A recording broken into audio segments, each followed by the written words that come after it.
나무아미타불 나무아미타불 나무아미타불 반갑습니다.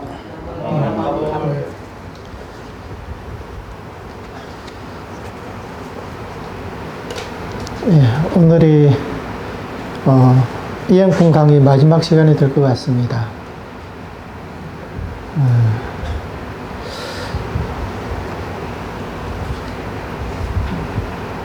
그 정종 스님의 이행품 강기에는 뒷부분에도 또 여러 가지 이제 강의할 내용들이 있기는 한데 너무 세세한 거는 빼고 적당히 해서 이렇게 마무리를 할까 합니다. 그래서 오늘은 어떻게든 마무리를 지어야 할 것 같습니다. 그 점 이해해 주시고 우리 과판 있는 그쪽을 한번 펼쳐볼게요. 맨 앞에 그 도표로 되어 있는 부분 있지 않습니까? 이제 29번째 개송만 하면 그 다음에 이제 발원 회양 있지 않습니까?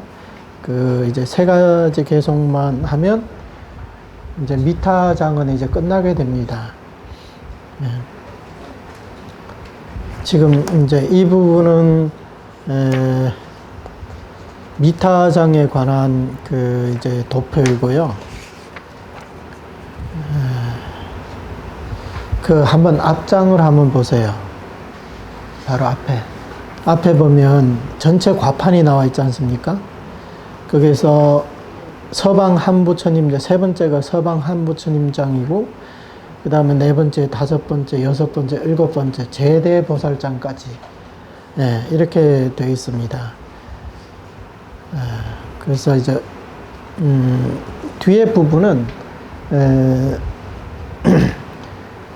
이제 미타장을 마치고 나면 사실 간단하게 그냥 한번 읽고, 그냥 지나가면 될 것 같습니다. 뒷부분에 대해서는 저희들이 이제 자세하게 설명을 하지는 않겠습니다. 이제 오늘 배울 몇 쪽이죠?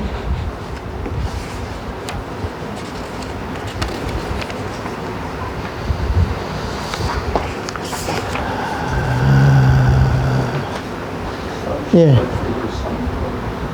48조. 예. 재불칭양. 예. 재불칭양. 이게, 미타장의 그 개송 중에 29번째 개송이거든요. 예. 자, 한번 제가 읽겠습니다. 모든 부처님들께서 한량없는 급 동안 그 공덕을 찬양하여도 여전히 다하지 못할지니 청정한 사람께 규명하나이다. 여기서 이 청정한 사람은 누구를 지칭할까요? 네? 네, 부처님이겠죠? 근데 여기서는 이런 부처님께 규명하나이다 하지 않고 청정한 사람께 규명하나이다 이랬거든요. 그래서 이게 청정한 사람이라고 표현하는데도 그만한 이유가 있다는 겁니다. 이 청정에 대해서는 이 전체 글에서 이제 세 군데 청정을 언급하고 있거든요. 위에서는 뭐라고 했어요? 신심이 청정한 이라야 꽃이 펴서 부처님을 뵐 수 있다. 그렇게 말씀하시고 여기서는 청정한 사람께 규명하나이다. 그 다음에 31번째 개송을 보면요. 그게, 내가 부처님 처소에서 마음이 항상 청정해지길 바라나이다. 또 이렇게 말씀하셨거든요. 그러면 이 청정이라는 것은 어디서 나오느냐? 이 청정. 부처님 처소에서 마음이 항상 청정하기를 바라나이다 이랬거든요. 네. 그리고 여기서는 청정한 사람께 규명하나이다. 그러니까 우리가 이 청정한 사람에 의지하고 그 사람께 규명을 한다는 겁니다. 그렇게 되면 우리의 마음도 청정해질 수 있다. 네. 그래서 여기서 말하는 청정은 항상 우리의 신심과 우리의 믿음과 연관되어 있습니다. 네. 이렇게 해서 보면 이 세 구절은 서로 이제 연관관계가 있다는 거예요. 청정하면 내 마음이 어떻게 청정해야지, 내가 선정을 닦아서 마음이 청정해야지, 그런 게 아니라 청정한 사람께 규명하기 때문에, 나의 그런 믿음이 청정하기 때문에 내 마음도 청정해질 수 있다, 이런 의미가 된다는 겁니다.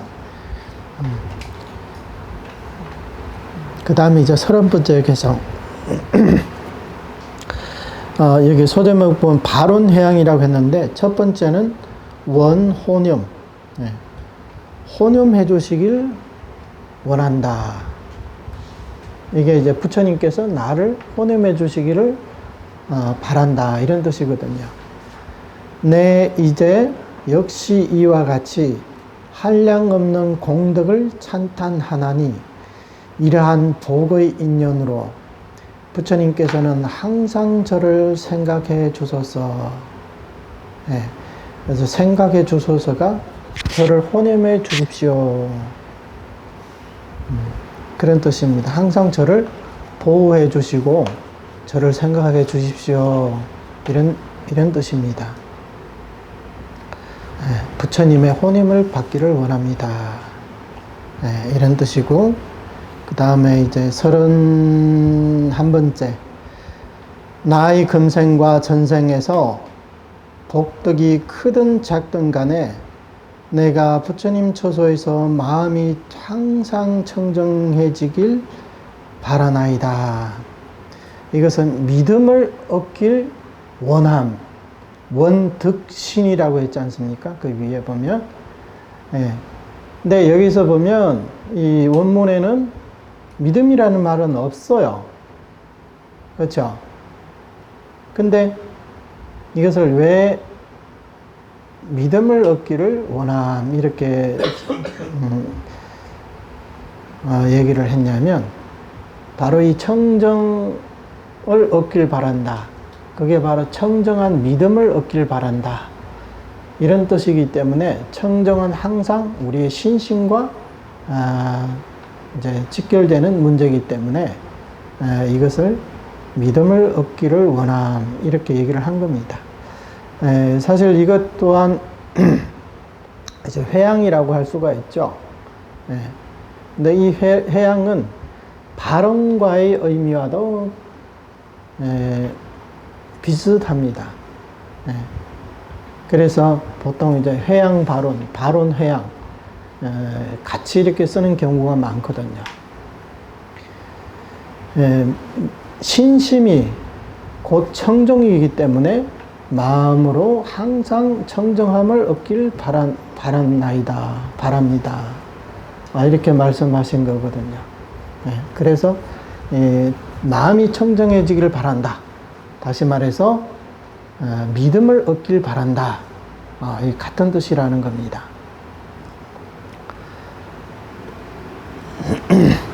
그래서 이 믿음을 얻길 바란다는 것은 사실 나의 어떤 발언, 이런 발언을 한다, 이거와 같은 의미입니다, 사실은.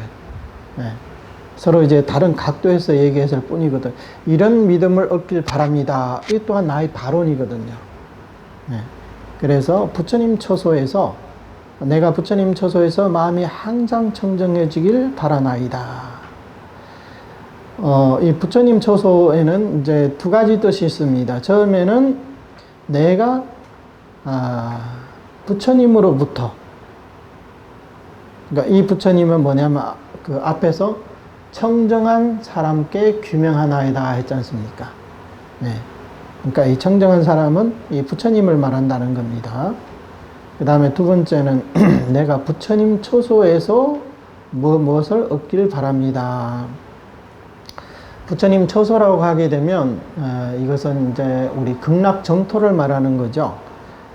부처님이 계시는 곳, 그런 부처님 처소에서 내 마음이 청정해지기를 바란다. 그렇기 때문에 이것은 내가 극락왕생하기를 바랍니다. 왕생 발언을 한다는 거죠. 그래서 이런 마음을 청정한 원왕생심이다. 선도대사님께서 그런 말씀을 하셨거든요. 회양발언하여 왕생을 원하는 자는 반드시 결정된 진실심 가운데서 회양발언하며 왕생을 하였다는 생각을 해야 한다. 회양발언하여 회양발언하여 왕생을 원하는 자는, 그러니까 우리처럼 극락왕생을 발언하는 자는 반드시 결정된 진실심 가운데서 회양발언해야 된다. 이것이 뭐냐면 이제 삼심이라는 거죠. 지성심, 심심, 회양발언심. 이런 삼심을 갖춘 상태에서 또 나는 이미 왕생을 했다는 이런 생각을 하라는 거예요. 그래서 선도대사님의 그 글들을 보면 항상 이런 내가 반드시 왕생한다. 나는 이미 왕생했다는 이런 생각을 하라고 굉장히 강조를 하고 있습니다. 그래서 그 기법 이종심심에서도 그러잖아요. 저 아미타 부처님의 48원으로 이제 반드시 왕생하게 되니 의심과 걱정 없이 이제 반드시 왕생한다는 것을 48대원으로 섭수해 주시니 반드시 왕생한 의심과 걱정 없이 깊이 결정고 깊이 믿는다. 여기에는 우리 중생들에 대해서 한치의 의심도 하지 말라고 이렇게 강조를 하고 있는 겁니다. 오직 그런 마음이야말로 청정한 믿음이라고 할 수 있다는 겁니다. 그리고 이런 마음이라야 이것이 이제 청정심이라고 할 수가 있는 겁니다. 근데 우리가 만약에 이 왕생이라는 이 일에 대해서 과연 정말 왕생할 수 있을까? 내가 이렇게 염불만 해서 왕생할 수 있을까? 뭔가 허전한 것 같다. 뭔가 손에 꽉 잡히는 게 없는 것 같다.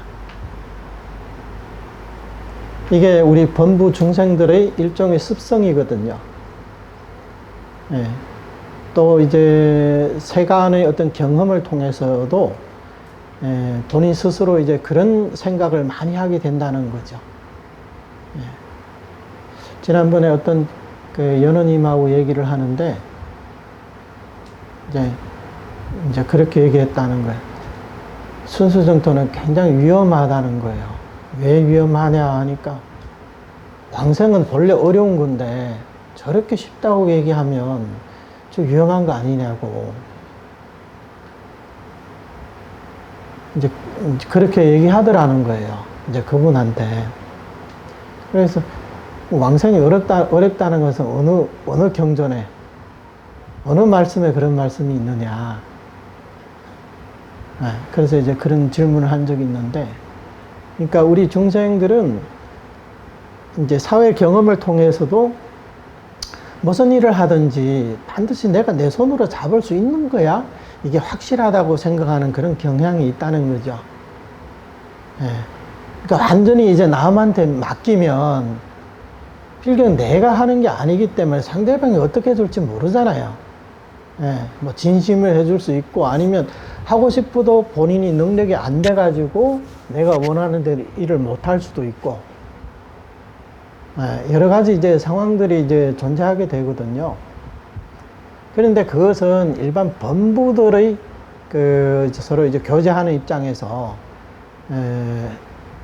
이제 그런 문제들이 발생하는 거지.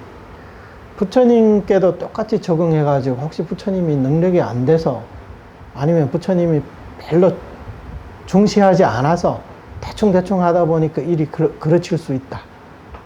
그렇게 생각하면 그것은 이제 범부의 생각으로 이제 그런 부처님의 지혜를 헤아리는 격이 되거든요. 부처님한테 그런 문제가 존재할까요? 그러니까 범부 중생들의 생각을 가지고 이 부처님의 그런 마음을 헤아리려고 하는 거죠. 그러니까 내가 범부니까 부처님도 나와 아마 우리 세상사와 별반 다르지 않다는 그런 어떤 선입견이 깔려있기 때문에 이제 그렇게 한다는 거죠. 그럼 우리 불자로서 부처님의 이런 원력이 있고 부처님의 이런 대원 업력이 있는데 우리가 이런 부처님의 원력에 대해서 100% 믿고 맡기지 못한다면 결국은 그것은 부처님도 의심하고 본인도 의심하고 또한 이 정토 법문에 대해서도 의심하는 격이 되고 말잖아요. 그러니까 절대 그렇게 생각해서는 안 된다는 거예요. 우리 불자들이 부처님의 말씀을 못 믿고 내 자신은 내 능력을 더 믿는다고 이렇게 생각한다면 오히려 그게 이제 더 위험한 일이 돼버린다는 거예요. 그래서 우리는 부처님을 믿으려면 100% 확실하게 믿고 못 믿겠으면 그러면 뭐 다른 수행을 하든가 이것도 아니고 저것도 아니고 그렇게 흔들리다 보면 금생에 본인 노력은 많이 하고 또 이제 왕생 못할 그런 확률이 높기 때문에 절대 그렇게 해서는 안 된다는 겁니다. 그리고 또 우리가 어떤 그 수행을 할 때는 특히 우리 불교 수행에 있어서는 반드시 경전과 조사 스님들의 그런 어떤 말씀의 근거가 있어야 된다는 거예요. 설사 그런 말씀들이 나의 지혜로서 도저히 납득이 안 가고 이해가 안 간다 하더라도 나는 범부 중생이기 때문에 저런 부처님의 그 경계를 이해 못하는 것은 너무나 당연하다. 하지만 내가 이해 못한다 해가지고 내가 그것을 믿어서는 안 된다는 그런 결론이 나와서는 안 된다는 겁니다. 그래서 지금 당장 나의 지혜로서는 저런 말씀들을 이해하기 어렵지만 그래도 부처님과 같은 이런 성인들은 절대 중생을 속이지 않는다. 부처님은 진어자, 실어자, 여자라고 했잖아요. 거짓말을 하지 않거든요. 특히 이런 문제에 있어가지고. 그래서 우리 범부 중생들은 일단 그것을 믿고 받아들이는 게 우선이라고 했습니다. 원효대사님도 그러잖아요. 앙신하라, 우러러 믿어라 그냥. 부처님의 지혜를 우리가 바로 이렇게 믿지 못한다면 일단 우러러 믿어라. 왜? 부처님 말씀이니까. 이게 어느 범부 중생의 말씀이 아니잖아요. 부처님 말씀인데 내가 이해 못하더라도 앙신하라. 다 그만한 이유가 있어서 이제 그렇게 말씀하시는 거거든요. 그러니까 우리가 이런 이치를 안다면 스스로 어떤 선입견을 갖고 극락왕생은 어려운 것이다. 이렇게 전제를 해놓고 이렇게 배우다 보면 자기 생각과 어긋나면 이건 문제가 있다. 이거는 위험하다. 이런 생각이 나오는 거거든요. 근데 사실 보면 어느 경전, 어느 논서에도 극락왕생은 어렵다는 얘기는 없거든요. 그러니까 본인이 근거하고 있는 생각하고 있는 그 근거가 뭔지. 그래서 이제 본인을 이제 일단 설득을 해야 되거든요. 그래야만이 그런 이제 선입견을 내려놓을 수가 있는 겁니다. 그래서 여기서 말하는 용수보살님께서 분명히 말씀하셨지만 이렇게 청정을 얻는다는 것은 내가 연불을 통해 가지고 연불삼매를 얻고 나서 청정이 아니라 부처님의 이런 원력에 대해서 초도 의심 없는 이런 말씀, 여기에 대해서 믿는 것을 이것을 청정심이라고 해서 청정한 마음이라고 이렇게 표현을 한 겁니다. 그래서 이 개송에서도 마음으로는 항상 청정해지길 바라나이다. 이렇게 말씀하신 이유도 이 청정은 우리 믿음이 청정해지기를 바라나이다. 이런 뜻이거든요. 그래서 내가 누구를 믿냐 따라서 그 마음이 청정하냐, 청정하지 않냐. 예, 그게 이제 결정이 된다는 겁니다. 그래서 지금 선도대사님께서 하신 말씀도, 이 삼심을 갖추고 나는 이미 왕성했다. 나는 반드시 왕성한다. 이런 생각을 항상 하고 있으라는 거예요. 예. 그렇게 해야 이게 이제 청정한 마음이라고 할 수가 있죠. 그래서 우리는 나는 반드시 왕성한다. 내 옆에서 100명 가운데 99명이 당신 그래서 왕성 못해 한다 하더라도 나만큼 나는 반드시 왕성한다. 이렇게 염불만 하면 왕성할 수 있다. 나는 지금 정말 기쁘다. 나는 환희심으로 가득하다. 왜? 나는 반드시 왕성한다는 것을 알고 있기 때문에. 예. 그래서 부처님의 본원에 대해서 추호도 의심 없는 마음. 예. 그게 바로 청정심이라는 겁니다.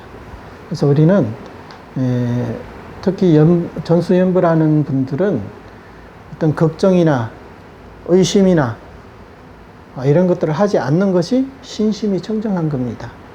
그래서 우리는 이런 용수보살님께서도 이렇게 말씀하셨기 때문에 이런 조사 스님들의 말씀에 따라서 우리도 이렇게 안심을 해야 된다는 겁니다. 그 다음에 32번째.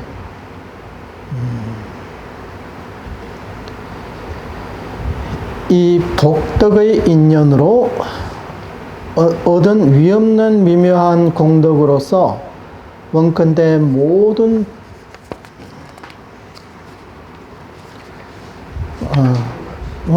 모든 중생들 역시 다 얻게 해주소서. 네. 여기에서는 이제 회양하여 베풀기를 원함. 이 앞의 내용은 자리라고 한다면 이것은 이제 이타를 말하는 거겠죠. 이 앞에서 부처님께서 항상 저를 생각해 주소서.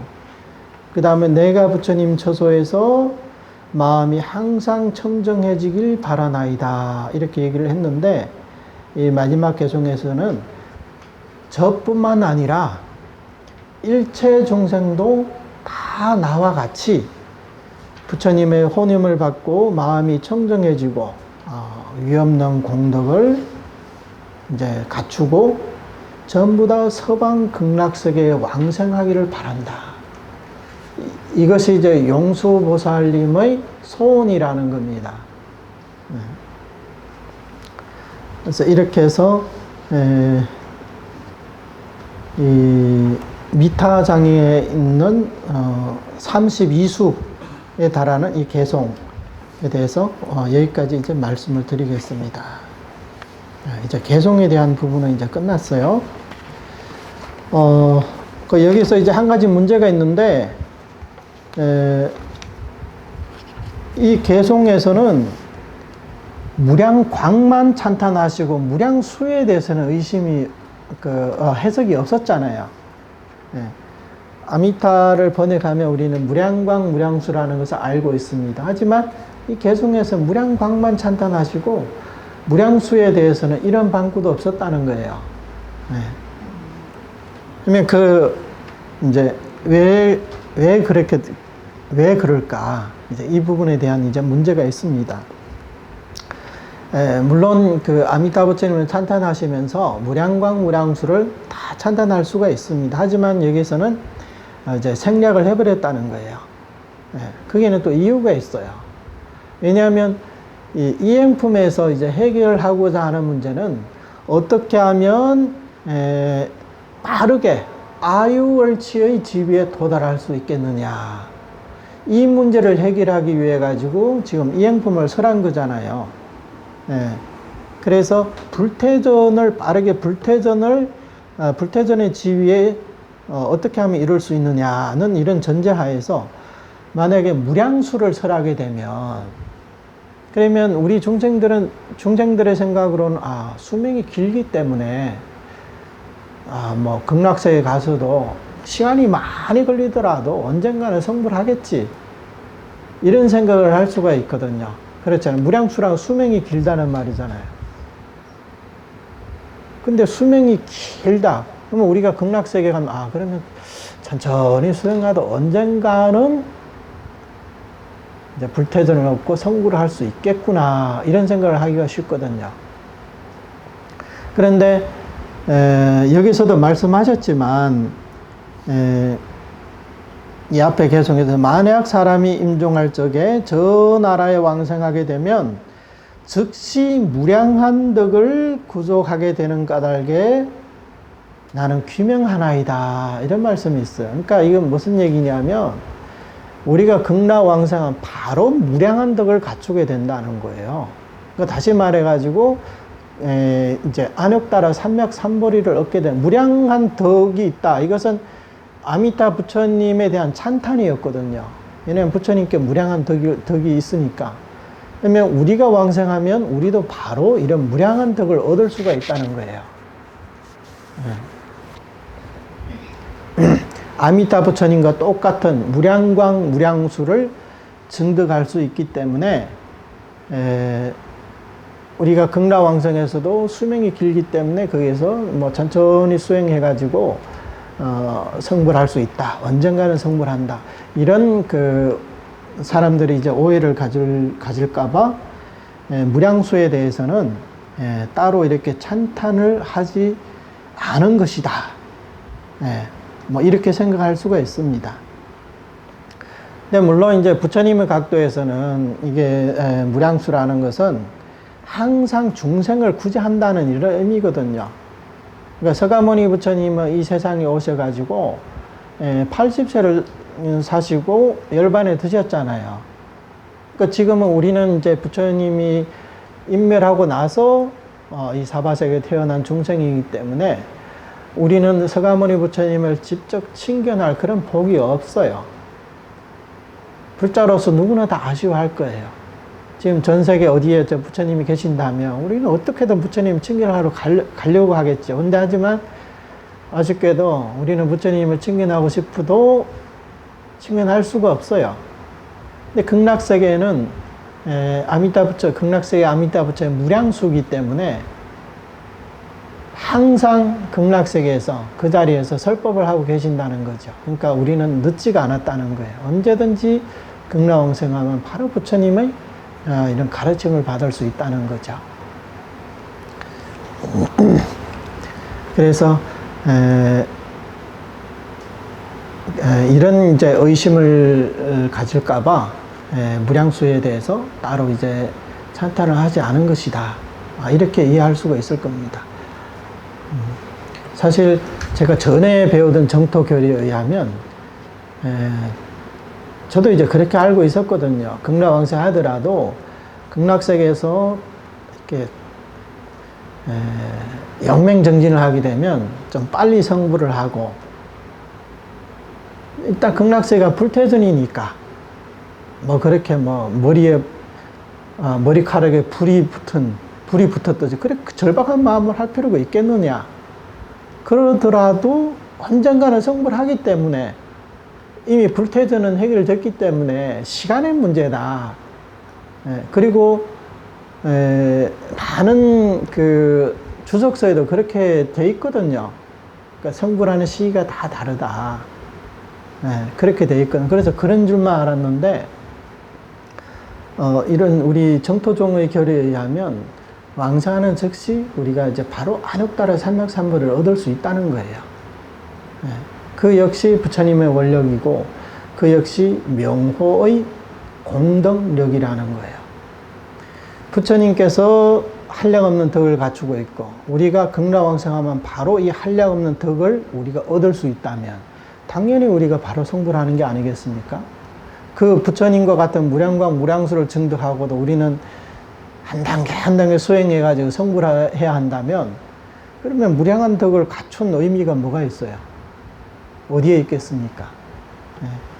그래서 이 점에 있어서는 우리는 여기서 이 용수보살님도 말씀하셨지만 저 나라에 왕성하게 되면 즉시 무량한 덕을 갖추게 되리니 그런 까닭에 나는 규명하나이다. 이렇게 말씀하셨단 말이죠. 어쨌든 이걸만 보더라도 용수보살님도 같은 뜻입니다. 그 다음에 이 개송을 보면요. 개송의 이 구성에 대해서 보더라도 우리는 이 개송도 다 어떤 근거가 있다는 것을 볼 수가 있어요. 무슨 근거냐. 아미타 부처님의 48대운을 근거로 이렇게 말씀하셨다는 걸 알 수가 있어요. 자, 이 보면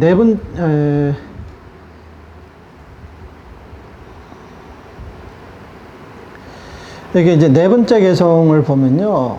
사람이 능히 한량없는 힘과 공덕을 갖춘 이 부처님을 염할 수 있다면 즉시 필정에 드는 까닭에 나도 항상 염한다. 이 네 번째 개송에 이런 말이 있거든요. 근데 이 개송이 바로 제18원의 성취문과 제11원 필지멸도원 이 두 가지 원이 이제 믹스되어 있다고 섞여 있다고 볼 수가 있어요. 그러니까 즉시 필정이 된다. 이것은 제18의 성취문에서 즉시 왕생하여 불태전에 머물게 되리라는 이런 성취문의 그 내용과 서로 이제 서로 이제 들어맞는다 이렇게 볼 수가 있습니다. 즉시 필정이 된다. 즉시 왕생하여 불태전에 이르게 된다. 같은 뜻이거든요. 그 다음에 사람이 한량없는 공덕을 갖춘 이 부처님을 부를 수 있다면 여기서 한량없는 힘과 공덕을 갖춘 이 부처님 이것이 바로 아미타 부처님의 명호를 뜻한다는 거예요. 그리고 즉시 필정에 든다 이 말씀도 제11원에서 필지멸도원 극락왕생한 사람은 반드시 열반에 들게 된다. 그러니까 다시 말해서 반드시 성불하게 된다. 이게 제18원의 필지멸도원의 내용이거든요. 그래서 여기서는 이 개성만 보더라도 18원 성취문과 제11원이 이 속에 다 들어있다 이렇게 볼 수가 있습니다. 그 다음에 다섯 번째 개성에 저 나라의 사람이 임종할 적에 만약 온갖 고통을 받게 된다면 이제 다섯 번째 개성이거든요. 그럼 여섯 번째는 저 나라 사람이 임종할 적에 마침내 이제 사막도에 떨어지지 않는다 이런 말씀이 있는데 이것은 지난번에 말씀드렸지만 첫 번째 원과 두 번째 원이에요. 48대 원 가운데 첫 번째 원과 두 번째 원이라는 거예요. 그 다음에 일곱 번째 개송.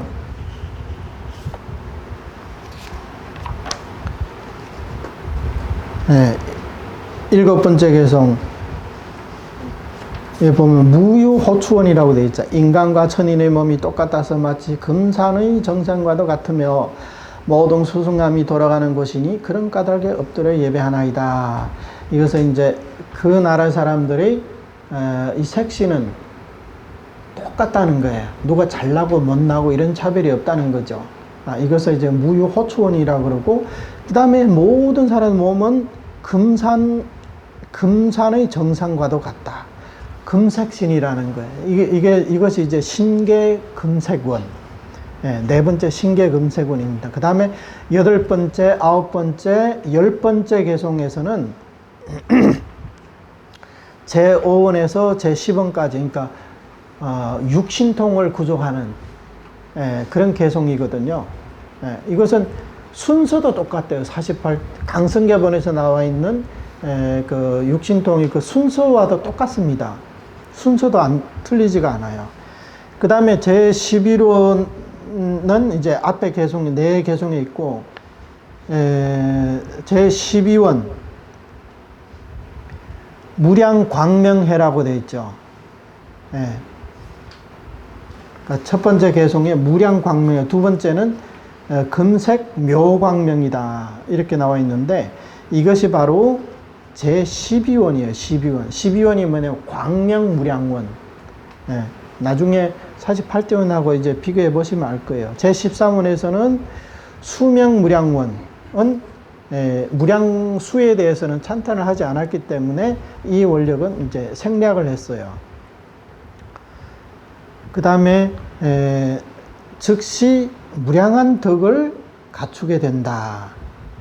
이것을 이제 왕생하면 다르게 이런 과위를 증득할 수 있다. 이것을 설명하는 거고, 제14원은 성문 무수원. 그 나라에는 성문이 무수히 많다. 이 원력도 있고, 11번째 개성이 바로 성문중무량이라고 되어 있거든요. 성문중이 한량없이 많다. 이게 바로 이제 제14원을 얘기하는 거예요. 그 다음에 12번째 개성. 12번째 개성에서 저 나라의 모든 중생 그 성품이 다 부드럽고 온화하며 자연스럽게 10가지 선행을 행하나니 무성인의 주인께 머리 조아립니다. 이것은 뭐냐면 제16원 불문 악명원. 그러니까 극락세계에는 안 좋은 이름조차도 들을 수가 없다. 그런 뜻이거든요. 왜냐? 자연스럽게 모든 선법을 땄기 때문에 그 나라에는 이제 어떤 악도 이름이라든가 나쁜 이름조차도 들을 수가 없다는 거예요. 그 다음에 18번째 개성에서 만약 사람이 성근을 심었으나 의심하면 꽃이 피지 않고 신심이 청정한 일하여 꽃이 펴서 부처님을 뵐 수 있느니라. 이것은 사실 이 말씀 자체가 18원, 19원, 20원이 사실 이 속에 다 들어있는 거예요. 그 다음에 15번째, 16번째, 17번째 개성에서는 사실 그 22원, 그러니까 일생보처원에 대한 이제 설명이라고 이렇게 볼 수가 있어요. 그러니까 이렇게 본다면 이 32수의 개성에서 물론 이제 48대원을 하나하나 다 이렇게 설한 건 아니지만 반 이상 되는 이 48대원의 내용을 이렇게 용서보살님의 시각에서 이렇게 해석을 하고 있다는 것을 우리는 알 수가 있습니다. 자, 근데 사실은 이 이행품의 핵심이 바로 이 미타장에 있지 않습니까? 그럼 미타장이 끝나면 사실 이행품 다 끝나야 하잖아요. 근데 뒤에 보면 또 있거든요. 과미 팔불장 뭐 이렇게 쭉 해가지고 아직 끝나지가 않았어요. 뭐 동방팔불장, 삼세제불장, 제대보살 아직까지 4장이나 더 남아 있거든요. 왜 그러냐면 이런 불보살님들의 설법이 바로 그렇거든요. 어느 시점에 이르러 가지고 갑자기 뚝 이렇게 끊기는 게 아니라 문맥의 흐름도 있고, 그 다음에 이제 뒤에 설명할 내용과 어떤 이제 연결고리를 만들어야 되거든요. 그래서 아주 이제 그렇게 이 자리에서 바로 끊게 되면 이게 평온하지가 않다는 거예요. 왜냐하면 그게 이유가 있어요. 우리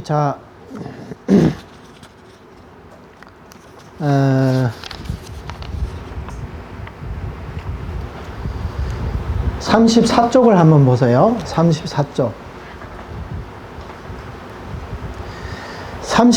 이게 시방제불장이잖아요. 시방제불장, 이 묵기를 한번 봐요. 이 열부처님의 명호를 듣고 마음으로 집지하기만 하면 안욕 따라 삼맥삼보리에서 물러나지 않게 된다고 하셨는데, 아유월치에 이를 수 있는 또 다른 부처님과 다른 보살의 명호가 있는가? 이렇게 질문을 했잖아요. 그래서 여기서 답하기를 아미타 등의 부처님과 여러 큰 보살들 이렇게 나와 있거든요. 그러니까 뒤에서 말하는, 지금 이제 말하게 되는 과미 팔불장이라든가 동방 팔불장, 삼세 제불장, 제대 보살장은 바로 이 부분에 대한 이제 연속이라고 볼 수가 있는 거예요. 그러니까 묻는 사람이 아미타 부처님만 묻는 게 아니라 이런 부처님, 또 어떤 부처님이 있고 어떤 보살들이 있느냐 이렇게 질문을 했기 때문에 거기에 대한 답으로 뒤에 이제 4장을 이제 설한 겁니다.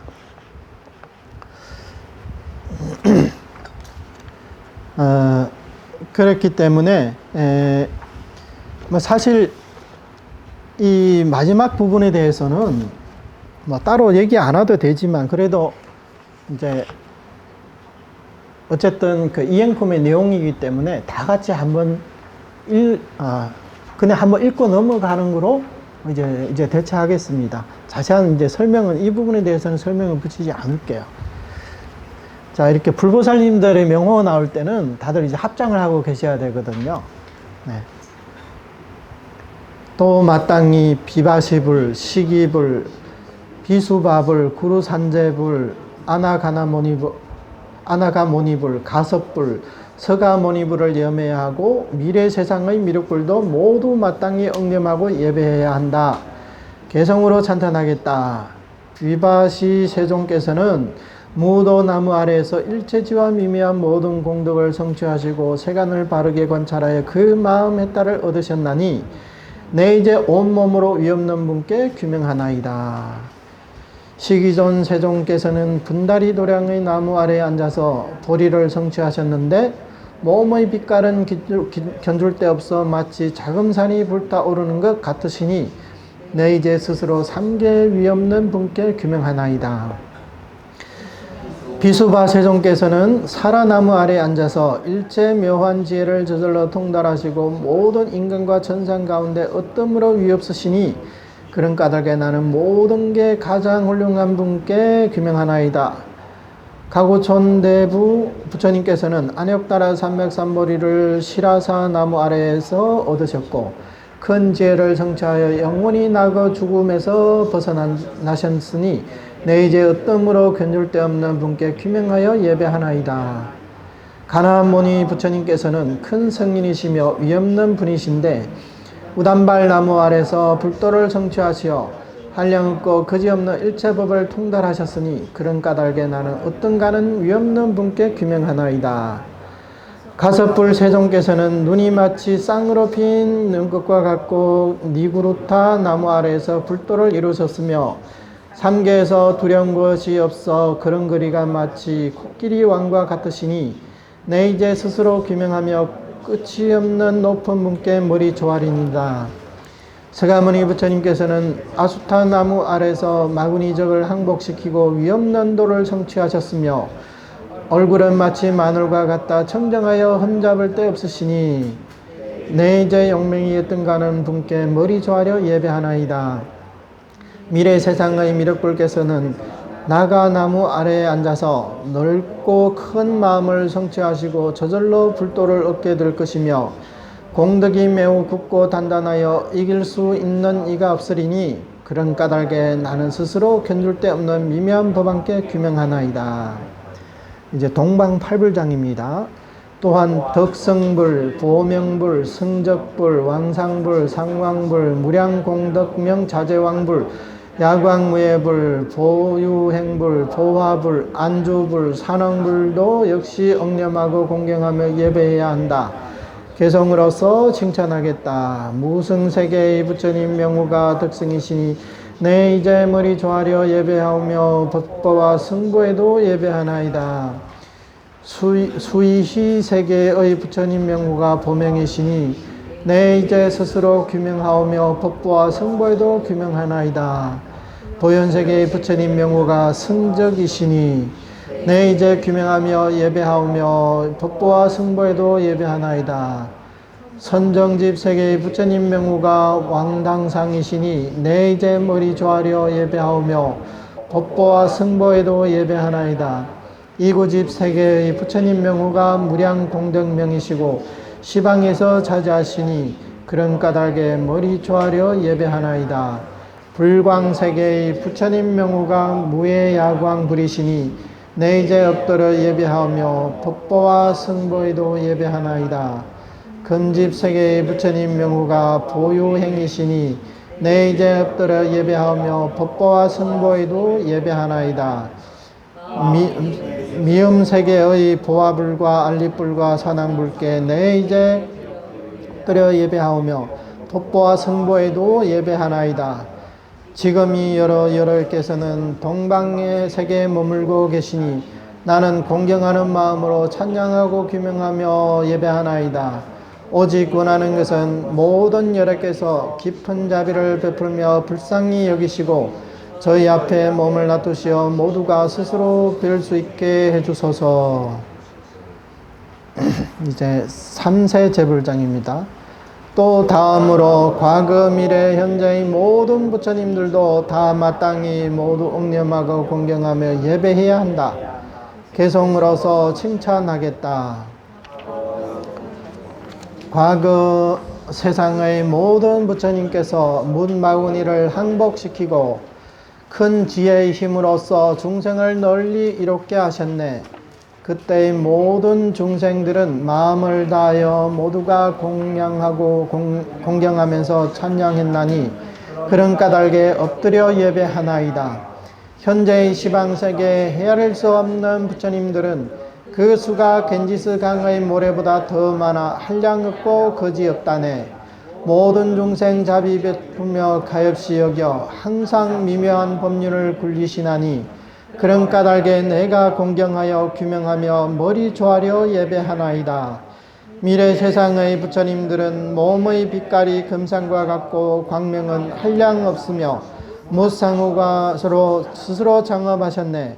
세간에 출현하여 중생을 제도하시고 마땅히 열반에 드실 것이니 이러한 모든 세존들께 내 이제 엎드려 예배하나이다. 자, 마지막 제대보살장입니다. 마땅히 여러 보살들을 얽념해야 한다. 선의보살, 선한보살, 문원보살, 십이왕보살, 일체승보살, 지대지보살, 대약보살, 구사보살, 아리연미보살, 정생왕보살, 희견보살, 울다라보살, 살화담보살, 장수왕보살, 전보살, 위람보살, 선보살, 월계보살, 명수보살, 법수보살, 성리보살, 미륵보살, 부유금강장보살, 장보살, 무구칭보살, 제의보살, 무장보살, 무념보살, 무정보살,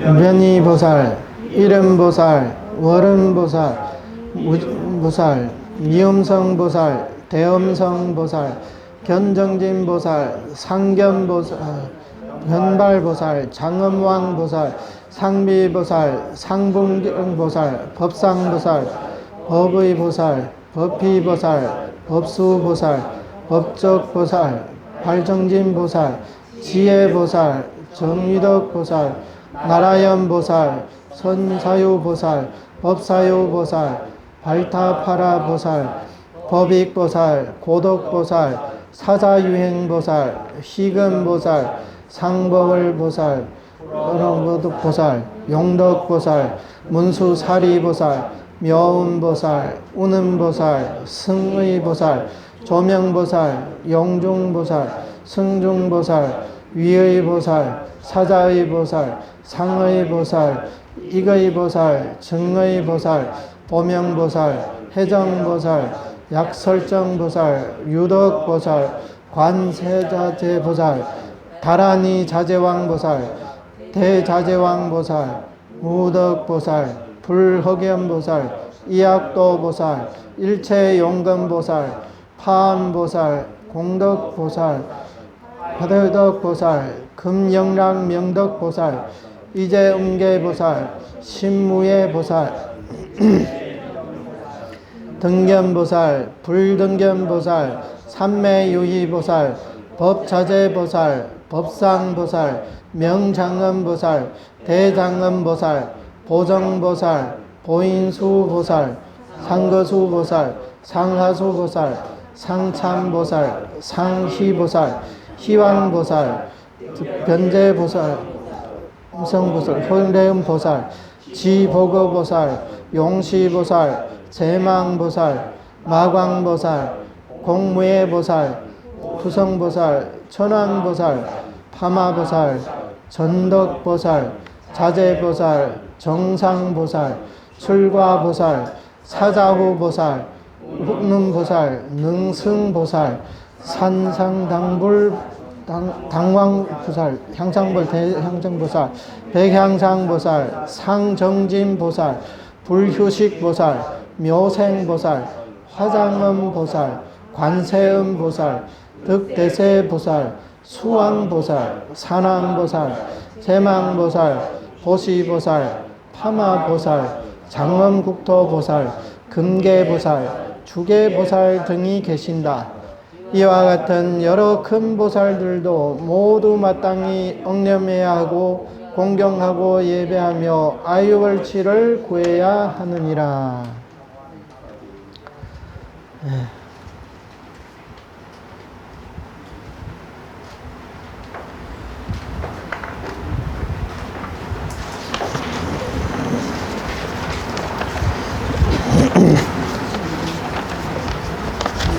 이 보살님들 명호가 굉장히 많죠?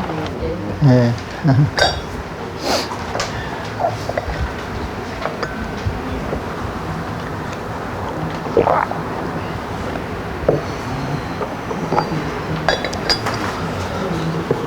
예, 이렇게 해서 이행품의 내용은 우리가 이제 전체적으로 공부를 한번 해봤습니다. 자, 이제 마지막으로는 이 이행품의 내용에 대해서 전체적으로 한번 훑고 그 핵심을 한번 짚으면서 이제 마무리하도록 하겠습니다. 자, 이제 이행품의 이제 한번 구성을 한번 볼게요. 다시 맨 앞에 이 과판이 있는 부분을 한번 보겠습니다. 예. 이행품은 이제 크게 서설과 정설로 나눈다고 했죠. 그러니까 즉 서론과 본론으로 이렇게 나눈다고 했습니다. 예, 맨 앞에 보면 그 과판에 보면 이렇게 나와 있거든요. 그러면 이 서론에 대해서는 이제 무엇을 말하고 있느냐? 서론은 사실 아직 이제 이 이행품의 핵심에 대해서 아직 말하기 전이거든요. 그러니까 일종의 이제 복선을 까는 이제 그런 단계라고 볼 수가 있죠. 이 서론에는 이제 두 가지가 있어요. 그러니까 어려움을 들어서 쉬운 것을 청함, 그 다음에 질문을 꾸짖고 설하기를 허락함, 이 두 부분으로 나누어져 있습니다. 이 이행품 자체는 십주구 비바사론의 제9품에 해당됩니다. 예, 제9품에 해당된다는 거예요. 여기서 이제 어려운 것을 들어서 청함을, 쉬운 것을 청함, 앞의 제6품, 발보리 신품, 그 다음에 제7, 조복신품, 그다음에 제8, 아유월지 상품을 이어서 얘기하는 거예요. 그러면 이 앞에 이 품들에서 뭘 설하고 있냐면 바로 난행도의 내용을 설하고 있었다는 거예요. 예, 그러니까 이행품을 설하게 된 계기에 대해서 우리가 좀 알고 있어야 왜 이 용수보살님께서 이행품을 설했는지 이것을 이해할 수 있기 때문에 이렇게 말씀을 드리는 거예요. 그러니까 앞에서 이 난행도의 내용에 대해서 이렇게 설하고 있는데 용수보살님께서도 본인이 그 앞에 그 내용을 이제 설하면서도 확실히 이게 너무 어렵겠다. 특히 우리 이제 그렇게 난행도를 닦을 수 없는 이런 범부 중생들은 어떻게 해야 되냐.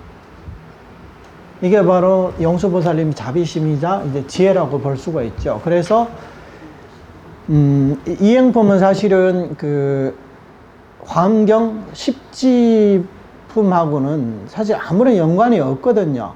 그러니까 앞에 하고 이 이행품 뒤에도 다 화엄경 10지품을 해석하고 있는 내용이란 말이에요.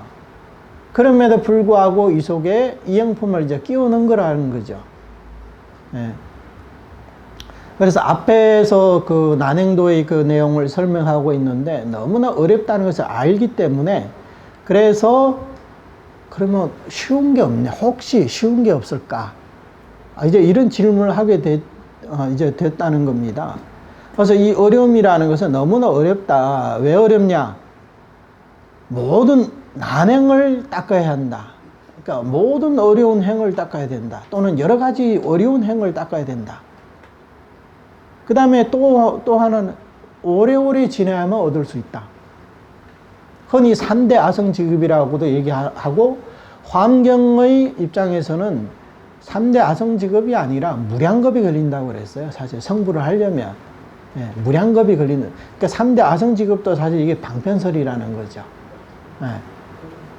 실제로는 무량겁이 걸린다고 했습니다. 그 다음에 또 수행도중에 성문 영각의 지위에 떨어질 그런 위험 부담도 있다. 그래서 이것을 우리는 재구타, 이 세 가지 어려움이다. 이렇게 표현을 하고 있습니다. 이렇게 되면 어떤 거냐? 이것이 큰 쇠환이라는 거예요. 쇠환이라는 거예요. 예. 큰 쇠환이고, 또 이것은 보살의 죽음이라 부른다 했어요. 그 보살도를 닦다가 이 성문 영각의 지위에 떨어지는 것은 이건 보살의 죽음이다. 이것은 지옥에 떨어지는 것보다 더 무섭다고 했어요. 예. 그래서 차라리 지옥에 떨어질정 부처님의 명호를 듣지 못하는 일은 하지 않겠다. 예. 그러니까 다시 말해서 내가 지옥에 떨어질지언정 성문 영각은 되지 않겠다. 왜냐? 그거는 보살의 죽음이니까. 지옥에 떨어지면 언젠가는 다시 나올 기약이라도 있지만 이런 소성의 열반에 들어버리면 더 이상 부처가 될 수가 없다는 거예요. 예. 이미 싹이 이미 이제 불에 이제 타버린 거예요. 다 이제 썩어 문드러졌어요. 그러니까 더 이상 이제 싹이 설 수가 없기 때문에 이런 이제 보리, 안욕따라 삼백삼보리라는 이 과를 맺을 수가 없는 거예요. 그래서 이것은 큰 두려움이다. 어떤 두려움이냐? 마치 오래 살고자 하는 사람의 목을 베버린 것과 같다. 나는 오래 살고 싶은데 지금 누가 나를 목을 벤다면 얼마나 두렵겠어요. 마치 그거와 같다는 거예요.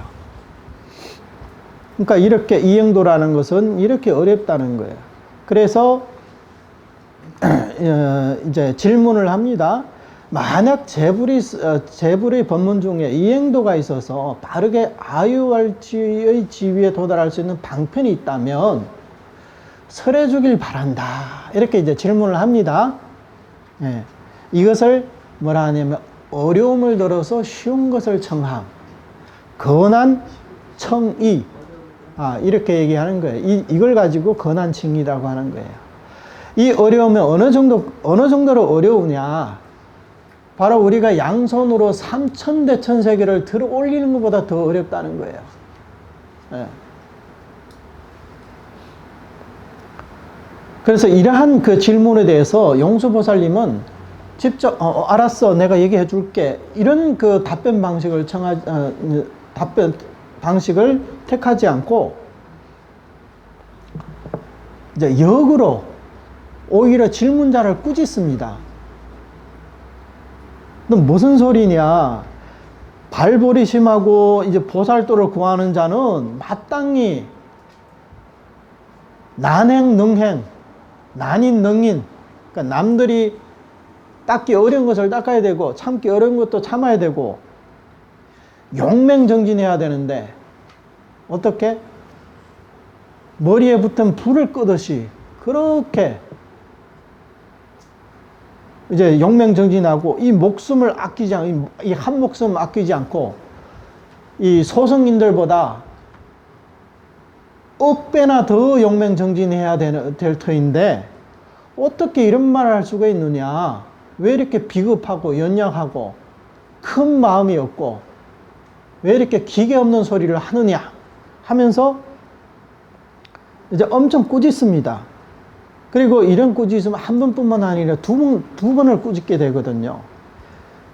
그리고 나서 다시 한번 이제 뭐라고 꾸짖냐면 발보리심하여 보살도를 구하는 것은 삼천대천세계를 들어올린 것보다 더 무거운데 당신은 마땅히 용맹정진을 해야 된다. 너 같은 이런 마음을 가진 자는 큰 마음을 낸 사람이 아니다.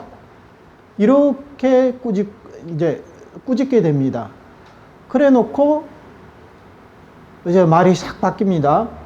그대가 반드시 이 방편을 듣고자 한다면 이제 설하리라. 예. 이게 이제 질문을 꾸짖고 설하기를 허락함이라는 거예요. 질문을 꾸짖고 설하기를 허락한다. 정말로 이 법을 알고 싶느냐? 내가 정말로 이 방편을 듣고 싶느냐? 정말 본인이 큰 마음이 없고 기계가 없고 용맹정진을 할 수 없는 그런 범부라는 것을 인정하느냐? 그 꾸짖음 속에는 이런 용서보살님의 이런 의도가 들어있거든요. 그래서 만약에 내가 진정으로 나의 근기에 대해서 인정을 한다면, 그러니까 우리 정토종에서 말하는 근기에 대한 깊은 믿음이 있다면 이런 사람이라야만이 설해 줄 수 있다는 거예요. 한번 우리가 이 상황을 한번 생각을 해 봅시다. 만약에 누군가 그 난행도는 너무 어려우니까 좀 쉬운 거, 좀 쉽게 가는 길이 없습니까? 하니까 이제 그 선지식이 얘기를 당신처럼 그렇게 생각하는 사람은 이 사람은 비겁하고 연약하고 큰 마음이 없고 기계가 없는 말이다. 어떻게 이런 질문을 할 수가 있느냐? 불도를 닦는다면서 본래 영명정진하고 그게 삼천대천세계를 들어올리는 것보다 더 어려운 일인데 마땅히 발버리심하고 보살도를 닦고 난행능리하고 난인능리를 해야 되는데 어떻게 이런 질문을 할 수 있느냐? 그 말을 듣고 그래, 내가 잘못했어. 내가 큰 발심을 해야지. 알겠습니다. 난행도를 닦겠습니다. 이렇게 돼버리면 이 행도를 설할 이유가 없겠죠. 그럼 용서보살님도 그 뒤에 할 말이 없겠죠. 본래는 이렇게 꾸짖음으로써 이 행도를 설하려고 했는데 본인이 이제 그걸 받아들인 거예요. 그래 버리면 용서보살님 그 뒤로 이제 할 말이 없겠죠. 근데 만약에 이 사람이 그 말을 듣고 나서 왜 나한테 사람을 그렇게 무시하느냐? 이런 마음으로 이런 선지식과 따지려고 그렇게 하는 게 아니라 그 말씀을 들어보니까 나를 꾸짖는 것 같지만 그게 바로 나의 근기거든요. 확실히 그래. 그렇게 용맹정진을 하고 그렇게 육바라밀을 닦고 내가 가진 재산을 다 보시하고 나는 나 하나를 조금 더 위하지 않고 모든 심신을 나의 모든 심신을 남을 위해서 이렇게 희생하고 봉사하고 도저히 난 그렇게는 못하겠어. 그리고 세세생생 윤회하면서 보살도를 닦는다? 그렇게 오랜 세월은 나도 다음 생에 어디를 튈지도 모르는데, 그리고 금생에 나의 이런 심행을 봐서라도 다음 생에 사막도에 떨어질 게 분명한데 이렇게 해가지고 내가 저 난행도를 한다는 거 도저히 불가능하다. 그래, 맞아. 내가 바로 그런 비겁하고 연약한 사람이야. 큰 마음도 없고, 이 사바세에서 내가 중생구작했다고 해서 내가 어떤 보리행을 닦을 수 있는 그런 역량도 없고, 선지식의 말을 들어보니까 딱 나한테 해당되는 거예요. 그럼 나 같은 사람은 어떻게 해야 되냐? 난행도는 도저히 내가 닦을 수 없기 때문에 나에게는 꼭 이 행도가 필요하다. 이 행도가 아니면 나는 안 된다.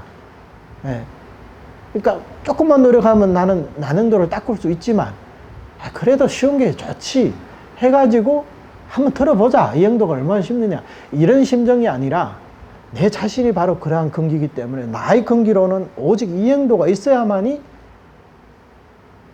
나는 이 윤회에서 벗어날, 생사에서 벗어날 수 있다. 그리고 이 보살도를 닦을 수 있다. 여기에 대해서 일단은 내가 확신을 해야 된다는 거예요. 인정을 하고 확신을 해야 된다는 거예요. 그래서 이 용서보살님이 그대가 반드시 듣고자 한다면, 이게 들어보세요. 반드시 들어도 되고 안 들어도 된다. 이게 아니에요. 반드시 듣고자 한다면, 내가 나의 근기에 대한 깊은 믿음이 있다면, 그러면 내가 이제 설하리라. 이제 자네를 위해 설해 주겠다. 이런 얘기라는 거예요. 그래서 만약 어떤 사람이 여기서 그런 게 어디 있겠어. 왕생이 어떻게 그렇게 쉬워. 왕생은 어려운 거지. 이렇게 생각한다면 이런 사람은 아직 이 이행도를 들을 아직 준비가 안 됐다는 거예요. 얘기해줘도 안 믿을 거 아니에요. 공경심으로 명호를 집지하면 된다. 그런 게 어디 있어. 명호만 공경심은 명호만 집지해서 어떻게 육바름을 닦아야 되고 온갖 선행을 닦아야 되지. 그렇게 해서 회양해서 왕생해야지. 명호만 집지해서 어떻게 가. 이런 마음을 가진 사람에게는, 이런 사람은 꼭 듣고 사는 사람이 아니란 말이에요. 이런 사람에게는 설해줄 필요가 없는 거죠. 그래서 여기 이 말도 굉장히 이게 의미가 깊은 말이거든요. 그대가 반드시 듣고자 한다면 내 이제 설하리라. 그래서 이제 질문을 꾸짖고 그 다음에 이제 설해주기를 허락했다는 거예요. 이게 이제 서론의 내용입니다. 그 다음에 이제 본론으로 들어와서, 본론에서는 이제 처음에 총체적으로 두 길로 판석함, 그 다음에 별도로 시온행을 밝힘, 이렇게 되어 있죠. 여기서 이제 처음에 이제 본론으로 들어와서는 이제 뭐라고 했냐면, 바로 이 미타 이행을 설하게 되면요, 이게 너무나 뜬금없기 때문에 앞에 이제 준비 과정이 필요하다는 거예요. 그래서 우리 세간에서 모든 사람들이 인정하는 어떤 현상을 갖고 이제 비유를 하게 되는 거예요. 불법에는 한량없는 문이 있다. 마치 세간의 길에 어려운 게 있고 쉬운 게 있어서 육로로 걸어서 가면 괴롭고 수로로 배를 타고 가면 즐거운 것과 같다. 이렇게 얘기하면 이것은 우리 눈앞에 다 보이는 현상이기 때문에 다 인정하잖아요. 배를 타고 가는 것과 걸어서 가는 것, 당연히 배를 타고 가는 게 쉽죠. 이거는 우리 세간에 우리 모든 사람 눈앞에 보이는 거기 때문에 이것은 누구나 다 인정한다는 거예요. 그리고 나서 이 비유를 가지고 이제 보살도에 대해서 대입해 가지고 설명을 하는 거예요. 보살도 역시 그러하여 부지런히 정진하는 수행도 있고 믿음을 방편으로 삼는 시원행으로 빠르게 아유월지에 이르는 것도 있다. 그러니까 앞에 이런 세간에 보이는 이 배를 타는 비유와 걸어서 가는 비유, 이걸 통해 가지고 보살도에도 이렇게 난행도와 이행도가 있다. 이렇게 대입해서 설명하니까 그렇기도 하겠다. 우선 이런 생각이 든단 말이에요. 그게 구체적으로 어떤 건지는 모르지만 사람들이 이제 받아들이기가 쉽게 된 거죠.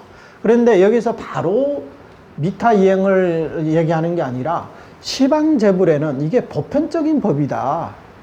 이런 법이 있다. 거의 모든 부처님에게는 이런 법이 있다. 그래서 이건 특별한 것이 아니다. 우선 중생들로 하여금 이게 너무 특별한 것이다. 이게 너무 뜻밖이다. 이것은 내가 받아들일 수 없다. 이런 감정을 제어하기 위해 가지고 처음부터 미타장을 설한 게 아니라 시방 열부처님을 들어서 이제 설명하게 되는 거예요. 네.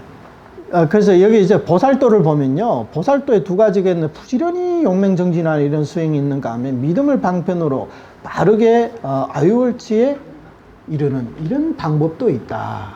여기서 이제 난행도와 이행도의 내용에 대해서 이제 뭐 구체적인 내용이 아니지만 특징에 대해서 이제 얘기를 하는 거예요.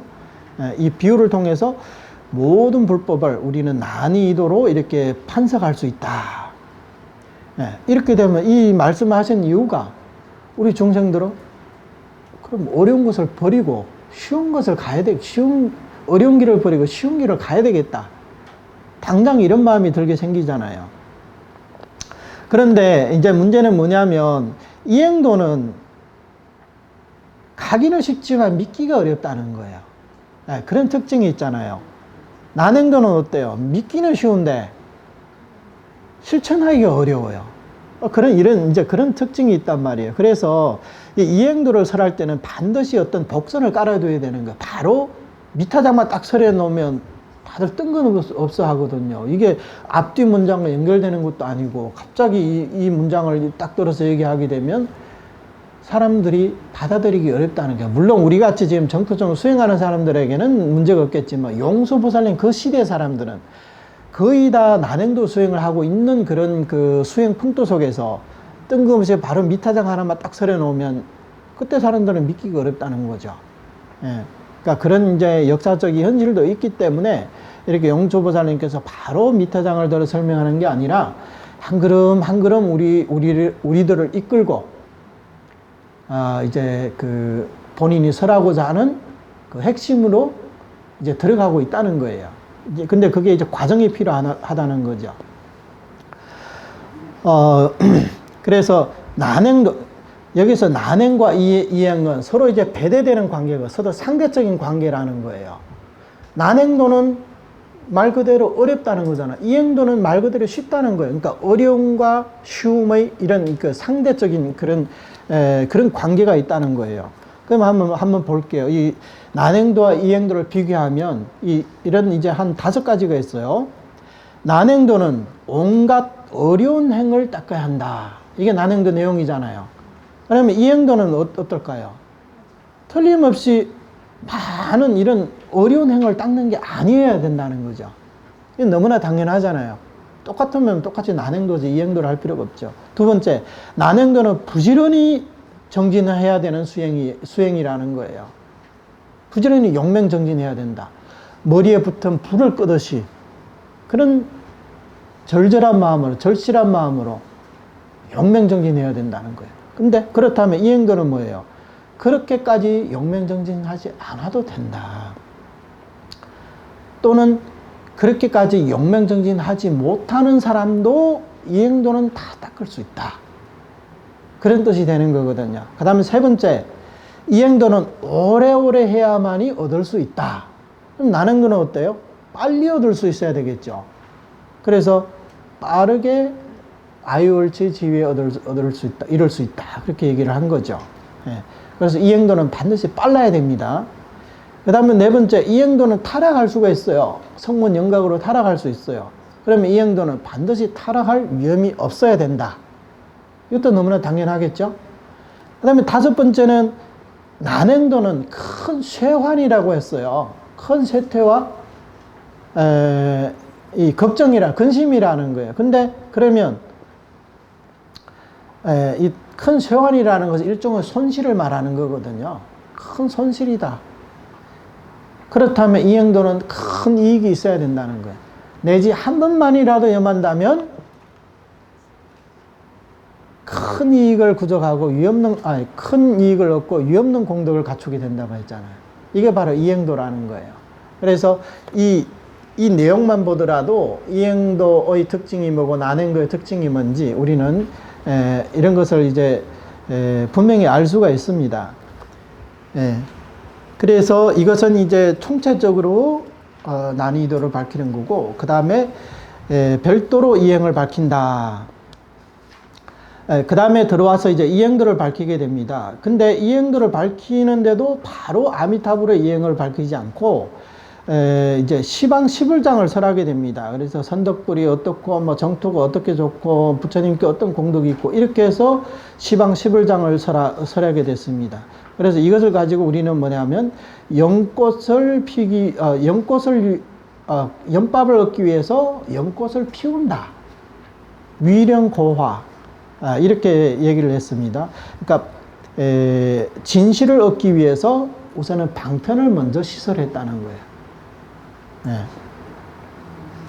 이때는 아직 아미타 부처님의 명호가 드러나지 않았습니다.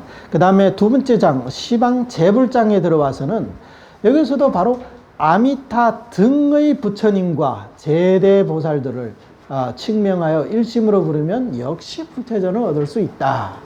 마치 여기서 보면 아미타 부처님과 다른 부처님, 다른 재불보살들이 평등한 관계인 것처럼 이렇게 얘기를 했거든요. 그래 놓고 여기서 이제 또 이제 질문 한 가지 질문을 더 합니다. 다만 열 부처님의 명호만 듣고 마음으로 집지하면 안흑다라 삼맥삼보리를 얻을 수 있습니까? 그 밖에도 다른 부처님, 다른 불보살님의 명호를 불러도 안흑다라 아유월치의 지위에 도달할 수 있습니까? 이렇게 다지도리 질문을 하거든요. 그러니까 본래 이 이행도를 물었을 때 시방시불의 이행을 설했는데 다시 해서 또 질문을 했단 말이에요. 이것은 뭐겠어요? 그러니까 영소보살은 아직 내가 설하고자 한 내용을 설하지 않았기 때문에 스스로 이렇게 하나의 질문을 더 이제 한 거예요. 여기는 이제 몇 가지 뜻이 있긴 한데, 근기에 개합하는 문제. 그러니까 앞에 시방시부를 설했을 때, 이런 부처님을 부르는 것은 나의 근기에 맞지 않다. 그렇기 때문에 다른 불보살들 명호는 없느냐. 이런 게 있는 것이고, 또 한 가지는 뭐냐면, 여기서 끝낸다면 아직 아미타 부처님의 이행도를 설하지 않았기 때문에, 정작 용서보살님이 본인이 설하고자 한 이행도를 아직 설명을 안 했단 말이에요. 그래서 뒤에 이제 질문을 이제 한 가지 더 한 거죠. 그 다음에 그렇게 돼서 이제 세 번째 서방 일불장 미타장에 들어와 가지고는 그 다음에 처음부터 끝까지 오로지 아미타 부처님과 왕성에 대해서 32수 개송이 32수 128구절의 찬탄 개송을 이용해서 이 미타장을 설하고 있습니다. 그래서 이 부분을 가지고 이제 화락연성이다.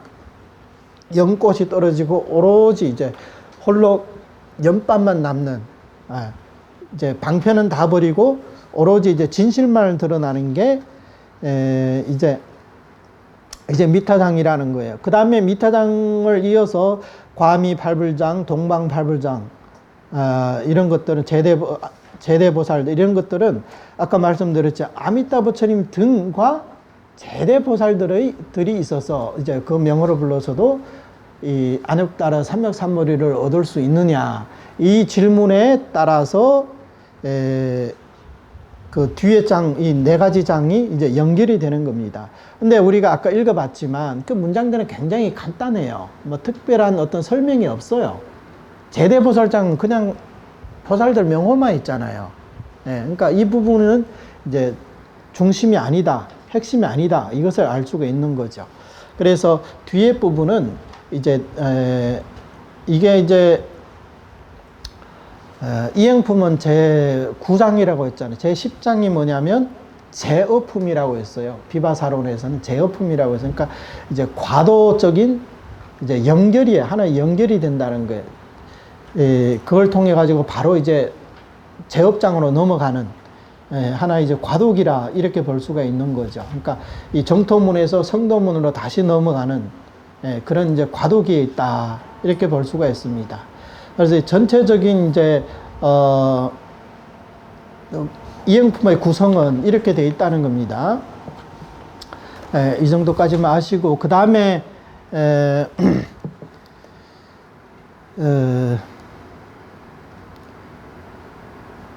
이제 이행품의 핵심 또는 이행품의 귀치가 어떤 것이 귀치가 어디에 있는지 이것을 한번 우리가 보겠습니다.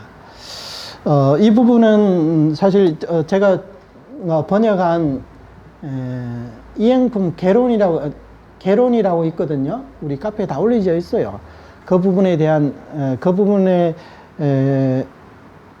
그 내용에 대한 이제 설명이라고 볼 수가 있습니다. 거기에서 이행품 개설에서 이런 말씀했어요. 보살도 가운데 난이도가 있는데 난행도를 버리고 이행도를 선택하고 이행도 가운데 통별이 있는데 통에서 별로 들어가서 최종적으로 미타 이행에 귀속된다. 이게 바로 이행품의 핵심이자 귀치라는 거야. 그러니까 어떻게 귀결이 어떻게 되냐. 이행품은 이제 두 가지 선택이 있거든요. 처음에는 보살도 가운데 난이도가 있다. 난행도가 이행도가 있다. 그러면 우리는 어떤 걸 선택해요? 이행도를 선택하겠죠. 그 다음에 이행도에 들어와서도 공통적인 것이 있고 국한적인 것 또는 특별한 것이 있어요. 그게 뭐예요? 제불보살과 아미타불, 미타장 이것과 이제 서로 이제 대응 관계라고 이렇게 볼 수가 있죠.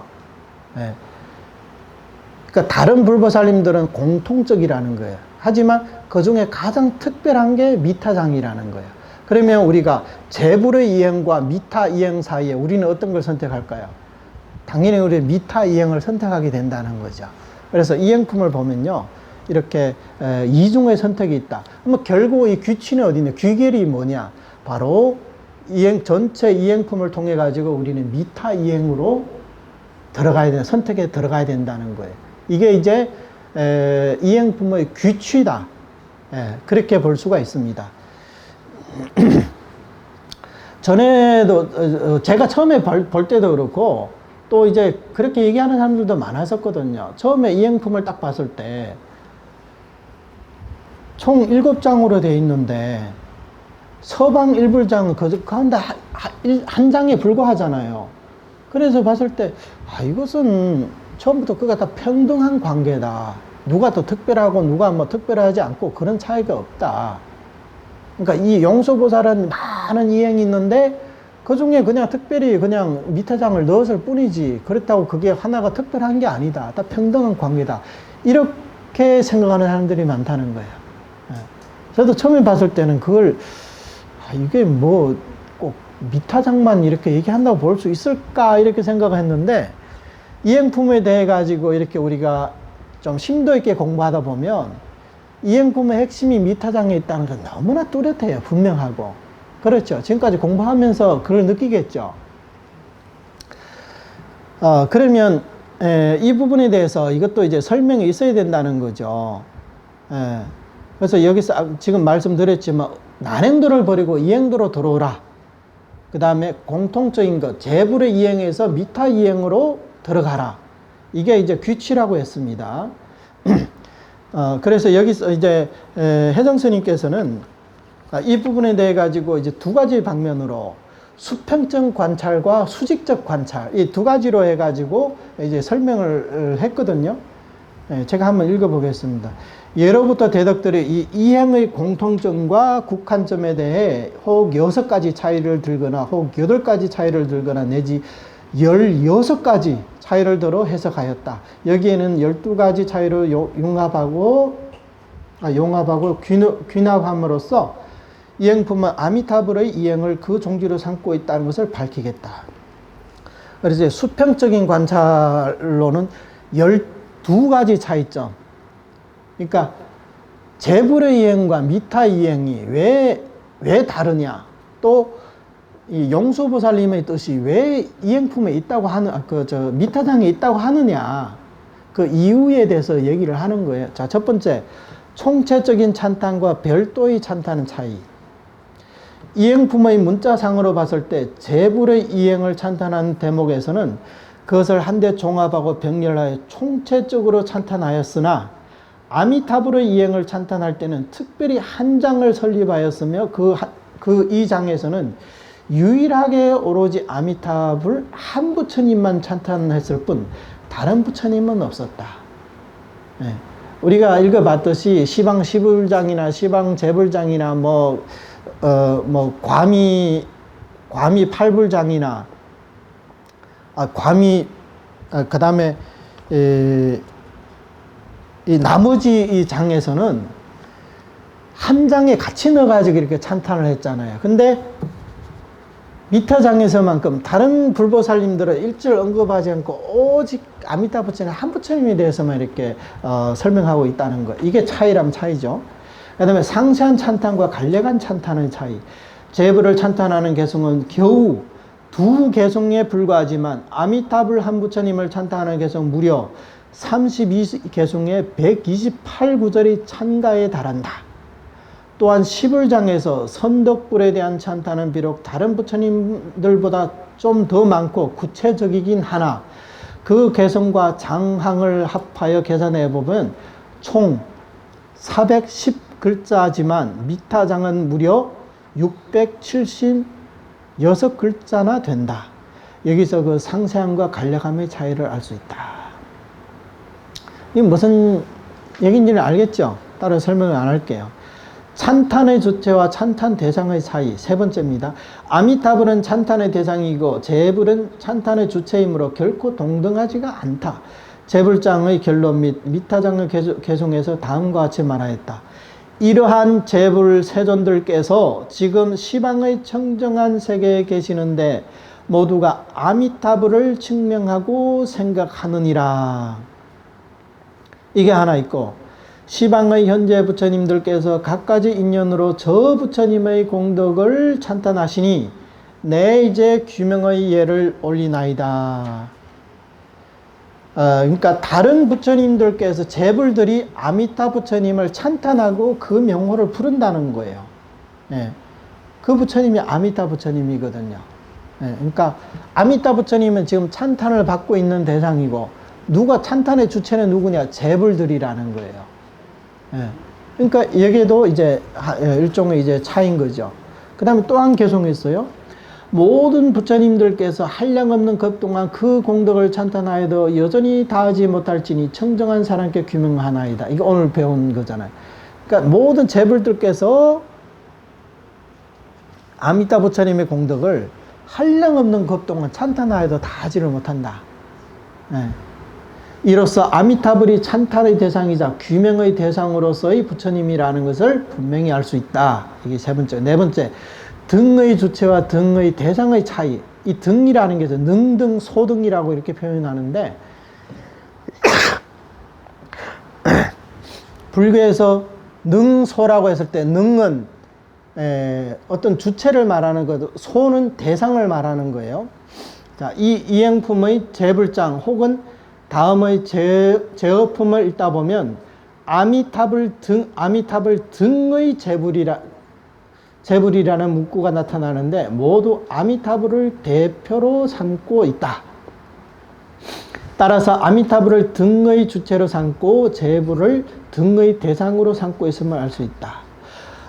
이게 어디에 나오냐면 바로 요 뒤에 보면 이 34쪽에 시방 제불장에 나오거든요. 아미타 등의 부처님과 여러 큰 보살들의 명호를 부르며 일심으로 생각한다면 여기서 말하는 등이거든요. 그러니까 아미타 등의, 그러니까 아미타가 제불의 대표가 됐다는 거예요. 그러면 나머지 부처님들은 어때요? 피대표가 됐겠죠. 예. 아미타 부처님이 대표가 나머지 분은 피대표가 됐다는 거예요. 그러니까 아미타 부처님이 제불을 대표하게 된다는 거예요. 그러니까 여기에서도 아미타와 제불의 차이가 있다는 것을 알 수가 있다. 이것을 능등, 소등의 차이라고 하는 거예요. 그 다음에 본원의 유무 차이, 즉 칭명이라는 본원의 유무 차이를 말한다. 이행의 글이 비록 제불에게도 통하지만 그 뜻은 아미타불에 있으니 칭명연불이 아미타불의 본원인 까닭이다. 미타장의 첫머리에 이렇게 말하였다. 아미타불의 본원은 이러하다. 이어서 제18호는 들어 말하기를 만약 사람이 나를 염하여 증명하며 스스로 규명한다면 즉시 필정해야 된다. 라고 말하면서 다시 개성으로 성취문을 들어 사람이 한량없는 힘과 공덕을 갖춘 이 부처님을 염할 수 있다면 즉시 필정에 들어가리니 그런 까닭에 나도 항상 부르니라 라고 하였다. 인원이라는 것은 인지의 발언을 말하는 거예요. 그러니까 제18원을 말하는 거예요. 나를 염하여 칭명하라는 말이 있고, 게다가 개송의 성취문에서도 역시 연부를 들어 한량없는 힘과 공덕을 갖춘 이 부처님을 염한다면 라고 말하였으며, 그 직접적인 원인은 즉시 필정에 든다는 것이고, 그런 까닭에 나도 항상 부른다로 귀결되고 있다. 이행도의 행체가 곧 칭명연불이다. 우리가 이행도 하지만 제불의 이행이든 미타의 이행이든 그 행의 본체는 뭐예요? 칭명연불입니다. 이것은 처음부터 끝까지 일관되게 얘기하고 있는 내용입니다. 그러나 다른 불보살님들의 이행 중에는 칭명이라는 본원이 없고 오직 미타장에만 있으니 이행품의 목적은 아미타불의 이행을 홀로 드러낸 데 있고 아미타불의 본원 증명으로 이끌어 들인 데 있음을 알 수 있다. 이행품에서 총 7장으로 되어 있지만 불보살님의 본원을 밝힌 것은 오직 이 미타장에만 있잖아요. 그러니까 다른 불보살님을 명호로 불러도 불태전에 이를 수 있다고는 하지만 그 근거에 대해서는 분명히 밝히지를 않았어요. 오직 미타장에서만 왜 아미타불의 명호를 부르면 현생에는 불태전을 얻고 나중에는 안흑다라 삼맥삼불을 얻을 수 있는지에 대해서 그 이유를 들어서 설명한 아미타불의 본원은 이러하다. 그 이유가 바로 아미타불의 본원에 있다. 이렇게 분명히 밝히고 있다는 거예요. 근데 이것은 다른 불보살님들의 이행에서는 밝히지를 않았어요. 이 또한 이행품에만 있는 내용이기 때문에 용수보살님의 뜻도 이행품을 지은 목적이 바로 아미타불의 이행을 드러내고자 하는 데 있고 또 아미타불의 보는 측명으로 이끌어 드리는 데 있다. 이것 또한 분명하거든요. 그 다음에 6번째 항상 부름의 유무 차이, 시방의 재불 이행, 재불의 이행 등과 스스로 규명하고 남을 권장하는 글에서는 모두 항상 부른다는 말이 없고 오직 미타장에서만 언급하고 있다. 이는 용수보살이 일심으로 아미타불께 규명하고 근황때에 왕성하기를 발언하며 장시간 끊임없이 오로지 아미타불 한 부처님만을 개념하고 있음을 나타낸다. 미타장의 4번째 개성에서 말한 바와 같다. 사람이 한량없는 힘과 공덕을 갖춘 이 부처님을 염할 수 있다면 즉시 필정에 들어가르니 그런 까닭에 나도 항상 부르느니라. 이 항상 부른다는 글은 의의가 심원하니 중생과 부처님이 서로를 여의지 않는 까닭이다. 더욱이 부처님께서 항상 생각해 주시길 바라고 했으니 미타장의 30번째 개송에서 말한 바와 같다. 내 이제 역시 이와 같이 한량없는 공덕을 찬탄하시니 이러한 보국의 인연으로 부처님께서는 항상 저를 생각해 주셔서 나는 항상 부처님을 염한다와 부처님께서 항상 나를 염한다는 이 두 개송에서는 정생과 부처가 서로를 여의지 않는다와 근기와 법이 한 몸이라는 함의를 나타내고 있다. 또한 스스로 실천할 뿐만 아니라 타인에게도 장시간 끊임없이 연부를 할 것을 권장하면서 항상 생각해야 하느니라 라고 말하고 있으니 이로써 난이 이도에 대한 태립의 바른 뜻과 스스로 실천하고 남을 교화하고자 하는 본회가 오직 아미타불의 보는 측면에 있음을 분명히 알 수 있다. 예. 다른 재불과 이 보살의 제대 보살장에서는 나도 항상 부른다는 말이 없어요. 용수보살님이 오직 미타장에 들어와서만이 나도 항상 부른다. 그런 까닭에 나도 항상 부른다. 부처님께서 항상 저를 생각해 주세요. 나를 혼내해 주세요. 그렇기 때문에 항상 억념해야 한다. 이런 말들은 미타장에 들어와서만 있다는 거죠. 그러니까 이런 뜻만 보더라도 이것이 바로 난이 이도에 대한 패립. 그러니까 난이 이도가 난행도를 버리고 이행도를 선택하며 재불의 이행을 버리고 미타의 이행을 선택하고자 하는 이 저자 용수보살님의 본의가 여기 있다는 거예요. 이것을 여기서 이런 글들을 통해 분명히 알 수 있다. 이게 6번째고 왕생의 유무 차이. 기타 각 장에서는 단지 불태전의 이익만 설하고 있지만 미타장에서는 불태전의 이익을 설하는 것 외에도 왕생의 이익을 설하고 있다. 미타장의 3번째 개송에서 다음과 같이 말하였다. 만약 사람이 목숨을 마칠 적에 저 나라에 왕성하게 되면 즉시 한량없는 덕을 갖추리니 그런 까닭에 나는 귀명하나이다. 연불은 현세와 미래의 두 가지 이익을 얻을 수 있다. 이행품에서는 현생 불태 이익 외에도 왕생의 이익을 설하고 있으니 곧 이 개송에서 설한 바대로이다. 이 개송에서는 총체적으로 극락왕생의 덕을 찬탄하면서 누구든지 극락왕생만 하면 다른 공행을 빌리지 않고 저절로 부처님의 무량한 공덕을 구족하게 된다고 말하고 있다. 용수보살의 스스로 실천하고 남을 교화하며 극락왕생을 권도하는 진심이 이 개송에서 남김없이 드러나 있다. 이 개송에서는 또 여기를 버리고 저기로 왕생하는 즉 사바를 버리고 극락으로 왕생하고자 하는 정토종의 종지를 나타내고 있다. 이것 또한 분명한 차이거든요. 다른 불보살님들에 대해서는 설명하면서 왕생을 한다 이런 내용이 없어요. 오직 미타장에서만 왕생을 하게 된다는 이런 말씀이 있다는 거죠. 자, 이행품은 본래 취지가 다 알다시피 어떻게 하면 현생에 불태전을 이룰 수 있느냐, 이게 이제 최대 관심사였거든요.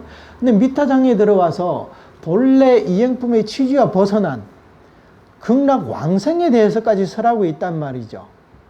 그러니까 이 부분이 특별한 이유는 이것이 바로 용수보살님께서 본래 설하고자 이행품을 설하고자 한 의도가 여기 있다는 것을 드러낸다는 거예요. 그렇지 않고서는 그 내용에 어긋나는 본래 취지와 어긋나는 극락왕생에 대해서 언급할 필요가 전혀 없잖아요. 예. 이행품이 그 불태전에 어떻게 하면 불태전에 이룰 수 있느냐 이 문제에 대해서 다룬다는 것이라면 그냥 나무아미타불을 불러가 불태전에 이른다 그렇게만 설하면 되는데 개성에서는 한 걸음 더 나아가지고 극락왕생까지 밝히고 있다는 거죠. 예. 이 또한 우리가 주목해야 될 부분이라는 거예요. 그래서 이것 또한 하나의 차이가 되는 거예요. 그 다음에 원생의 유무 차이, 그러니까 왕생을 바로 하느냐 안 하느냐 이 차이가 있다는 거예요. 미타장의 31번째 개송에서 다음과 같이 말하고 있다.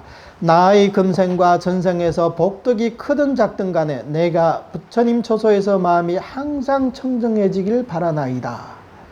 이 개송에서는 왕생을 발언하는 용수보살의 마음을 표명하고 있다.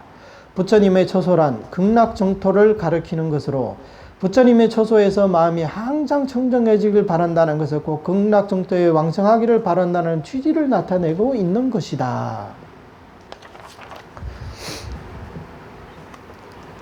오직 미타장에서만이 극락왕생을 이렇게 발언하고 있다는 거야. 이것 또한 차별되는 점이에요. 그 다음에 9번째 믿음과 의심의 유무 차이. 미타장의 18번째 개송에서 이렇게 말하였다. 만약 사람이 성근을 심었으나 의심하면 꽃이 피지 않고 신심이 청정한 이라야 꽃이 펴서 부처님을 뵐 수 있느니라. 이행의 내용을 설명할 때 믿음을 방편으로 하는 이행의 믿음에 대한 설명은 오직 미타장에만 있고 이 외에는 없다. 따라서 믿음을 방편으로 하는 이행이라고 할 만한 것은 곧 미타장에 있다는 것이다.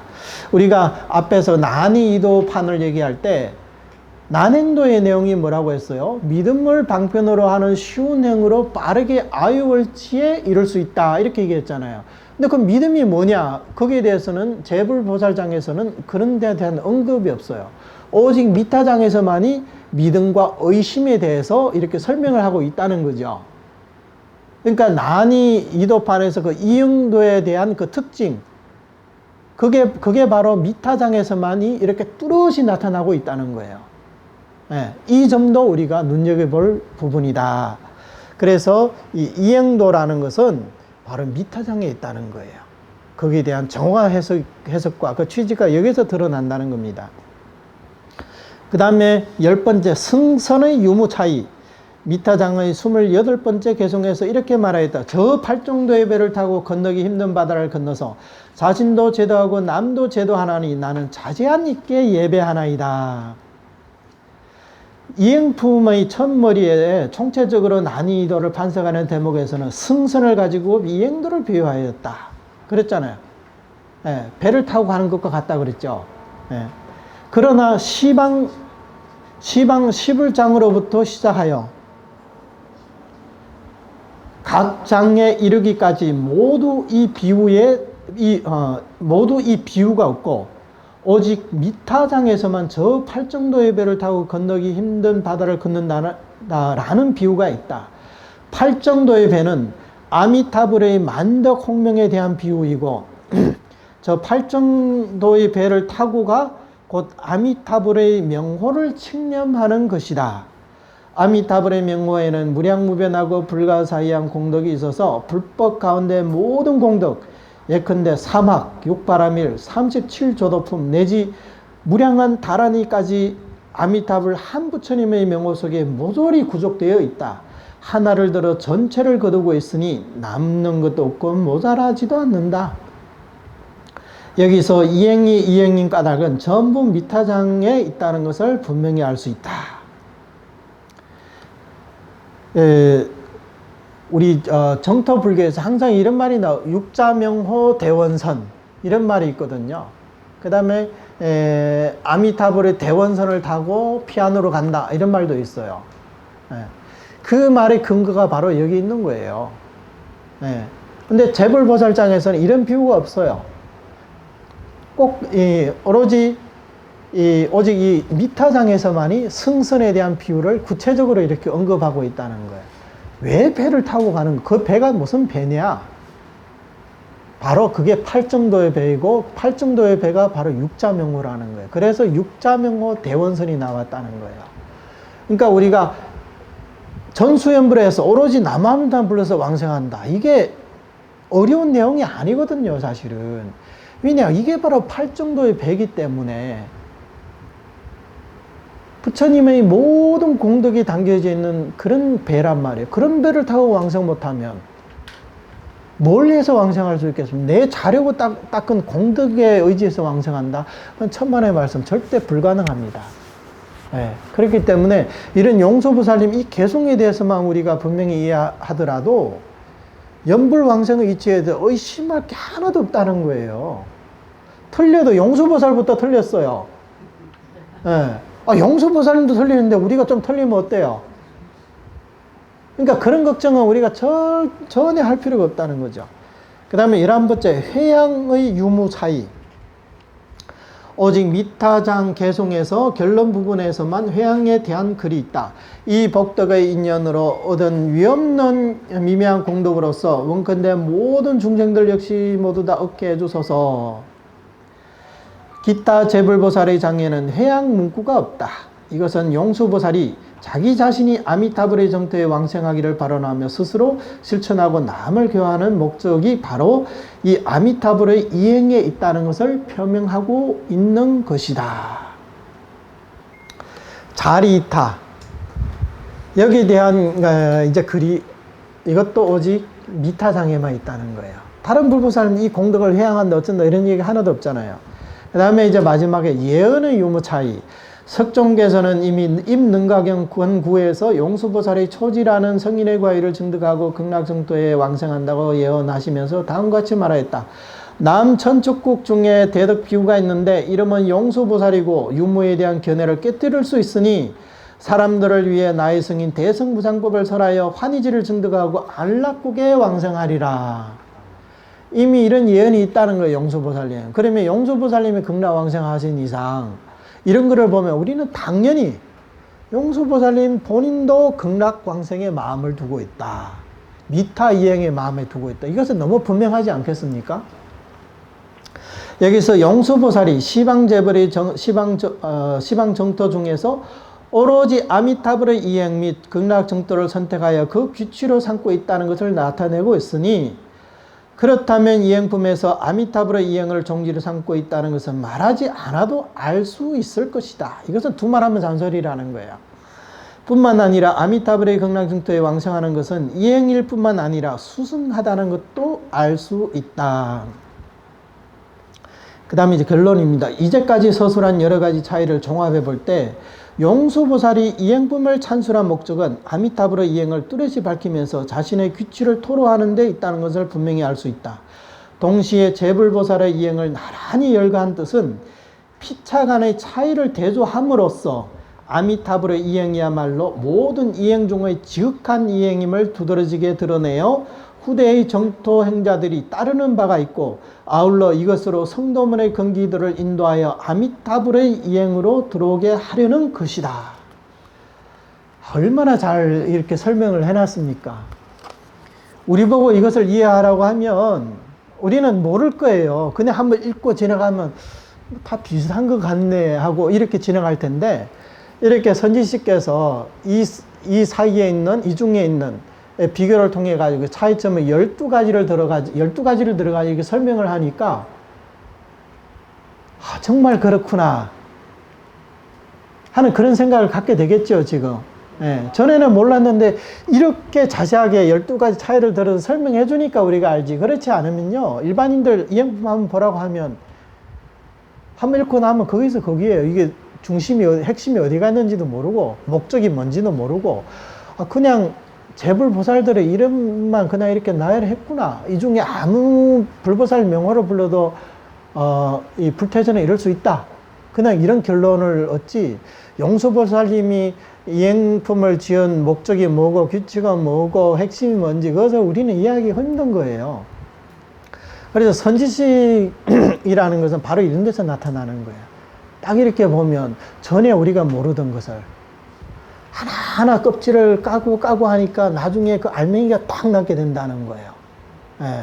그러니까 그것을 몰랐을 때는 여러 겹으로 쌓여있는 것을 보고 이게 다 중요하다고 생각했는데 그 중에 하나하나 다 고르고 나니까 결국에 알맹이가 이거였구나. 그것을 이제 우리가 알게 되었다는 거예요. 이게 바로 이제 수직적인 이게 바로 이제 수직적인 차이라는 거예요. 네, 수직적으로 봤을 때 그런 거예요. 아니, 수평적으로 봤을 때. 그 다음에 이제 수직적으로 이 이행품이 구성이 어떻게 되어 있는지 한번 그걸 볼게요. 이렇게 우리는 종횡으로 나눠가지고, 이 이행품의 구성과 이 이행품의 내용에 대해서 심도 있게 지금 이제 한번 공부를 하는 거예요. 역시 이 혜정 스님의 이행품, 이행품 이제 개설에 나와 있는 겁니다. 이행품은 시방 11장, 시방 재불장, 시방 1불장, 과미 8불장, 동방 8불장, 삼세 재불장, 제대 재불장 등의 7장으로 나눌 수 있다. 그 중의 전 3장은 시, 개, 폐의 3가지 의의겠다. 즉 연밥을 위해 연꽃을 핌, 연꽃이 피고 연밥이 나타남, 연꽃이 지고 연밥이 완성됨이고, 다시 말해 진실을 위해 방편을 시설함, 방편을 열어 진실을 드러남, 방편을 버리고 진실을 세움 등 이 3가지다. 이 10주로는 화엄경 10지품을 주석하고 있기 때문에 성도문의 이 땅에서 성인의 지위에 드는 사막, 육도 등의 난행도를 행인으로 삼았고, 이러한 입장에서 주석하고 있다. 그러나 그 목적은 묵근기들을 아미타불의 이행으로 끌어들이는 데 있기 때문에 그 해설도 단계적으로 인도하고 점진적으로 방편을 열어 진실을 나타내는 방식을 취하고 있다. 마치 법화경의 시계 폐의 과정과 같았으니 이는 전체 이행품의 행문 차례의 구성 내지 전후품의 연결에서 알 수 있다. 그러니까 이것은 이제 구성이 어떻게 되어 있는지, 이것을 통해 가지고 이행품이 왜 특별한지, 이게 핵심인지 그것을 말하는 것. 1. 시방재불장. 이 장에서는 아미타불의 명호가 나오지 않았으니 마치 연밥이 연꽃 속에 쌓여 있어서 연밥을 위해 연꽃을 피우는 모습과 같아서 진실을 위해 방편을 시설함의 뜻이 있다.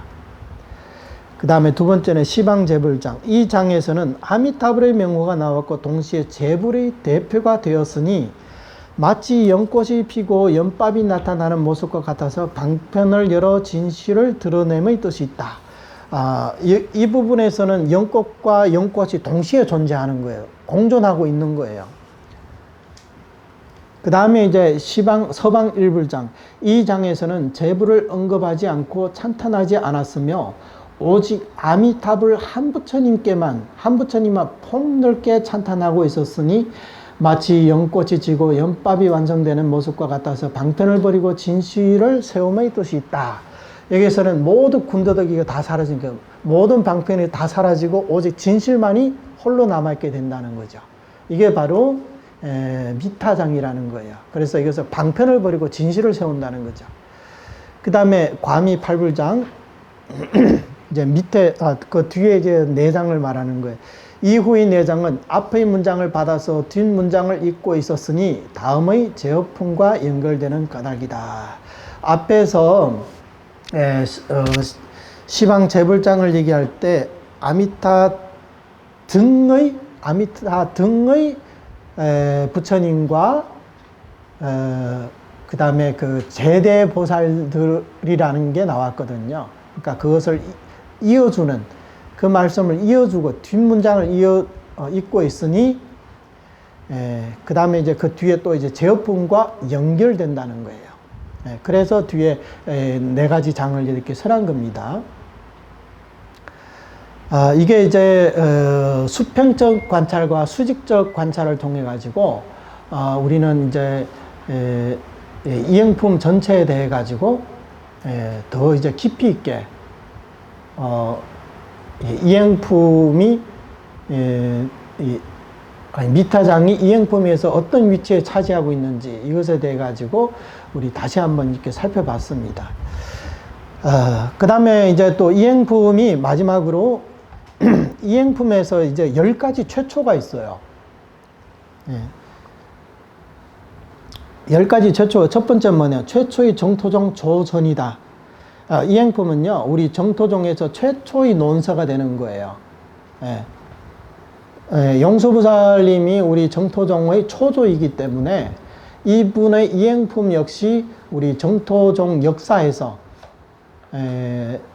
정토 법문이 이제 전개되는 과정에서 최초로 이런 난이도판과 미타장을 이렇게 이런 그 논서를 쓰신 분이기 때문에 이행품이 정토종의 최초의 조선이다. 조사의 그 조사가 쓰신 논서다 이런 뜻이에요. 조선이라는 말은.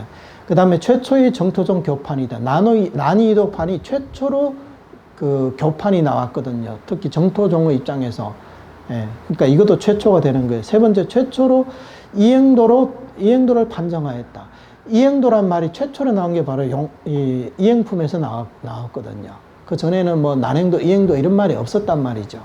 그 뒤로도 정토종에 대해서 이제 해석을 하면서 모든 조사 스님들께서 이행도란 말을 사용하고 있는데 그 근원이 바로 이행품에 있다.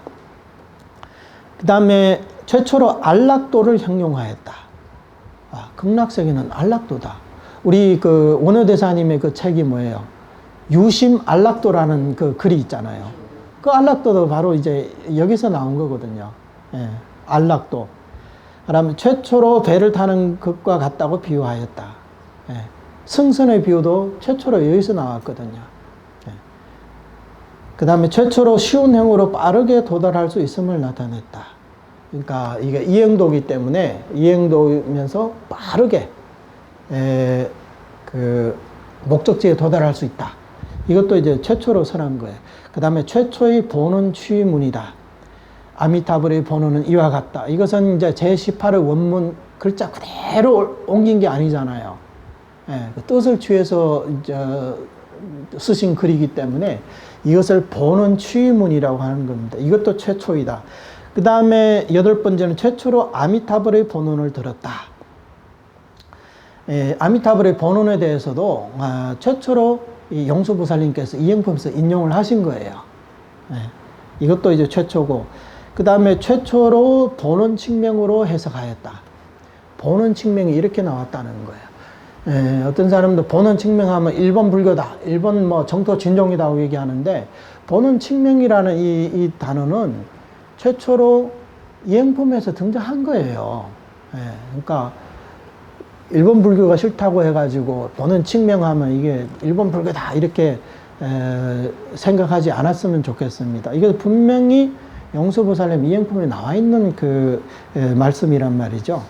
그 다음에 최초로 10번째, 최초로 현생불태를 밝혔다. 이 몸으로 아유월치의 지위에 이르고자 한다면 공경하는 마음으로 부처님의 명호를 칭념해야 한다. 이게 이제 이행품에서 말하는 그 이행도의 내용이거든요. 그러니까 이 몸으로 이 아유월치를 그 이제 불태전을 얻고자 한다면, 그러니까 이게 바로 현생불태라는 거예요. 이 10가지가 이행품의 최초라는 거예요. 이행품에서 최초로 밝힌 내용이라는 거죠.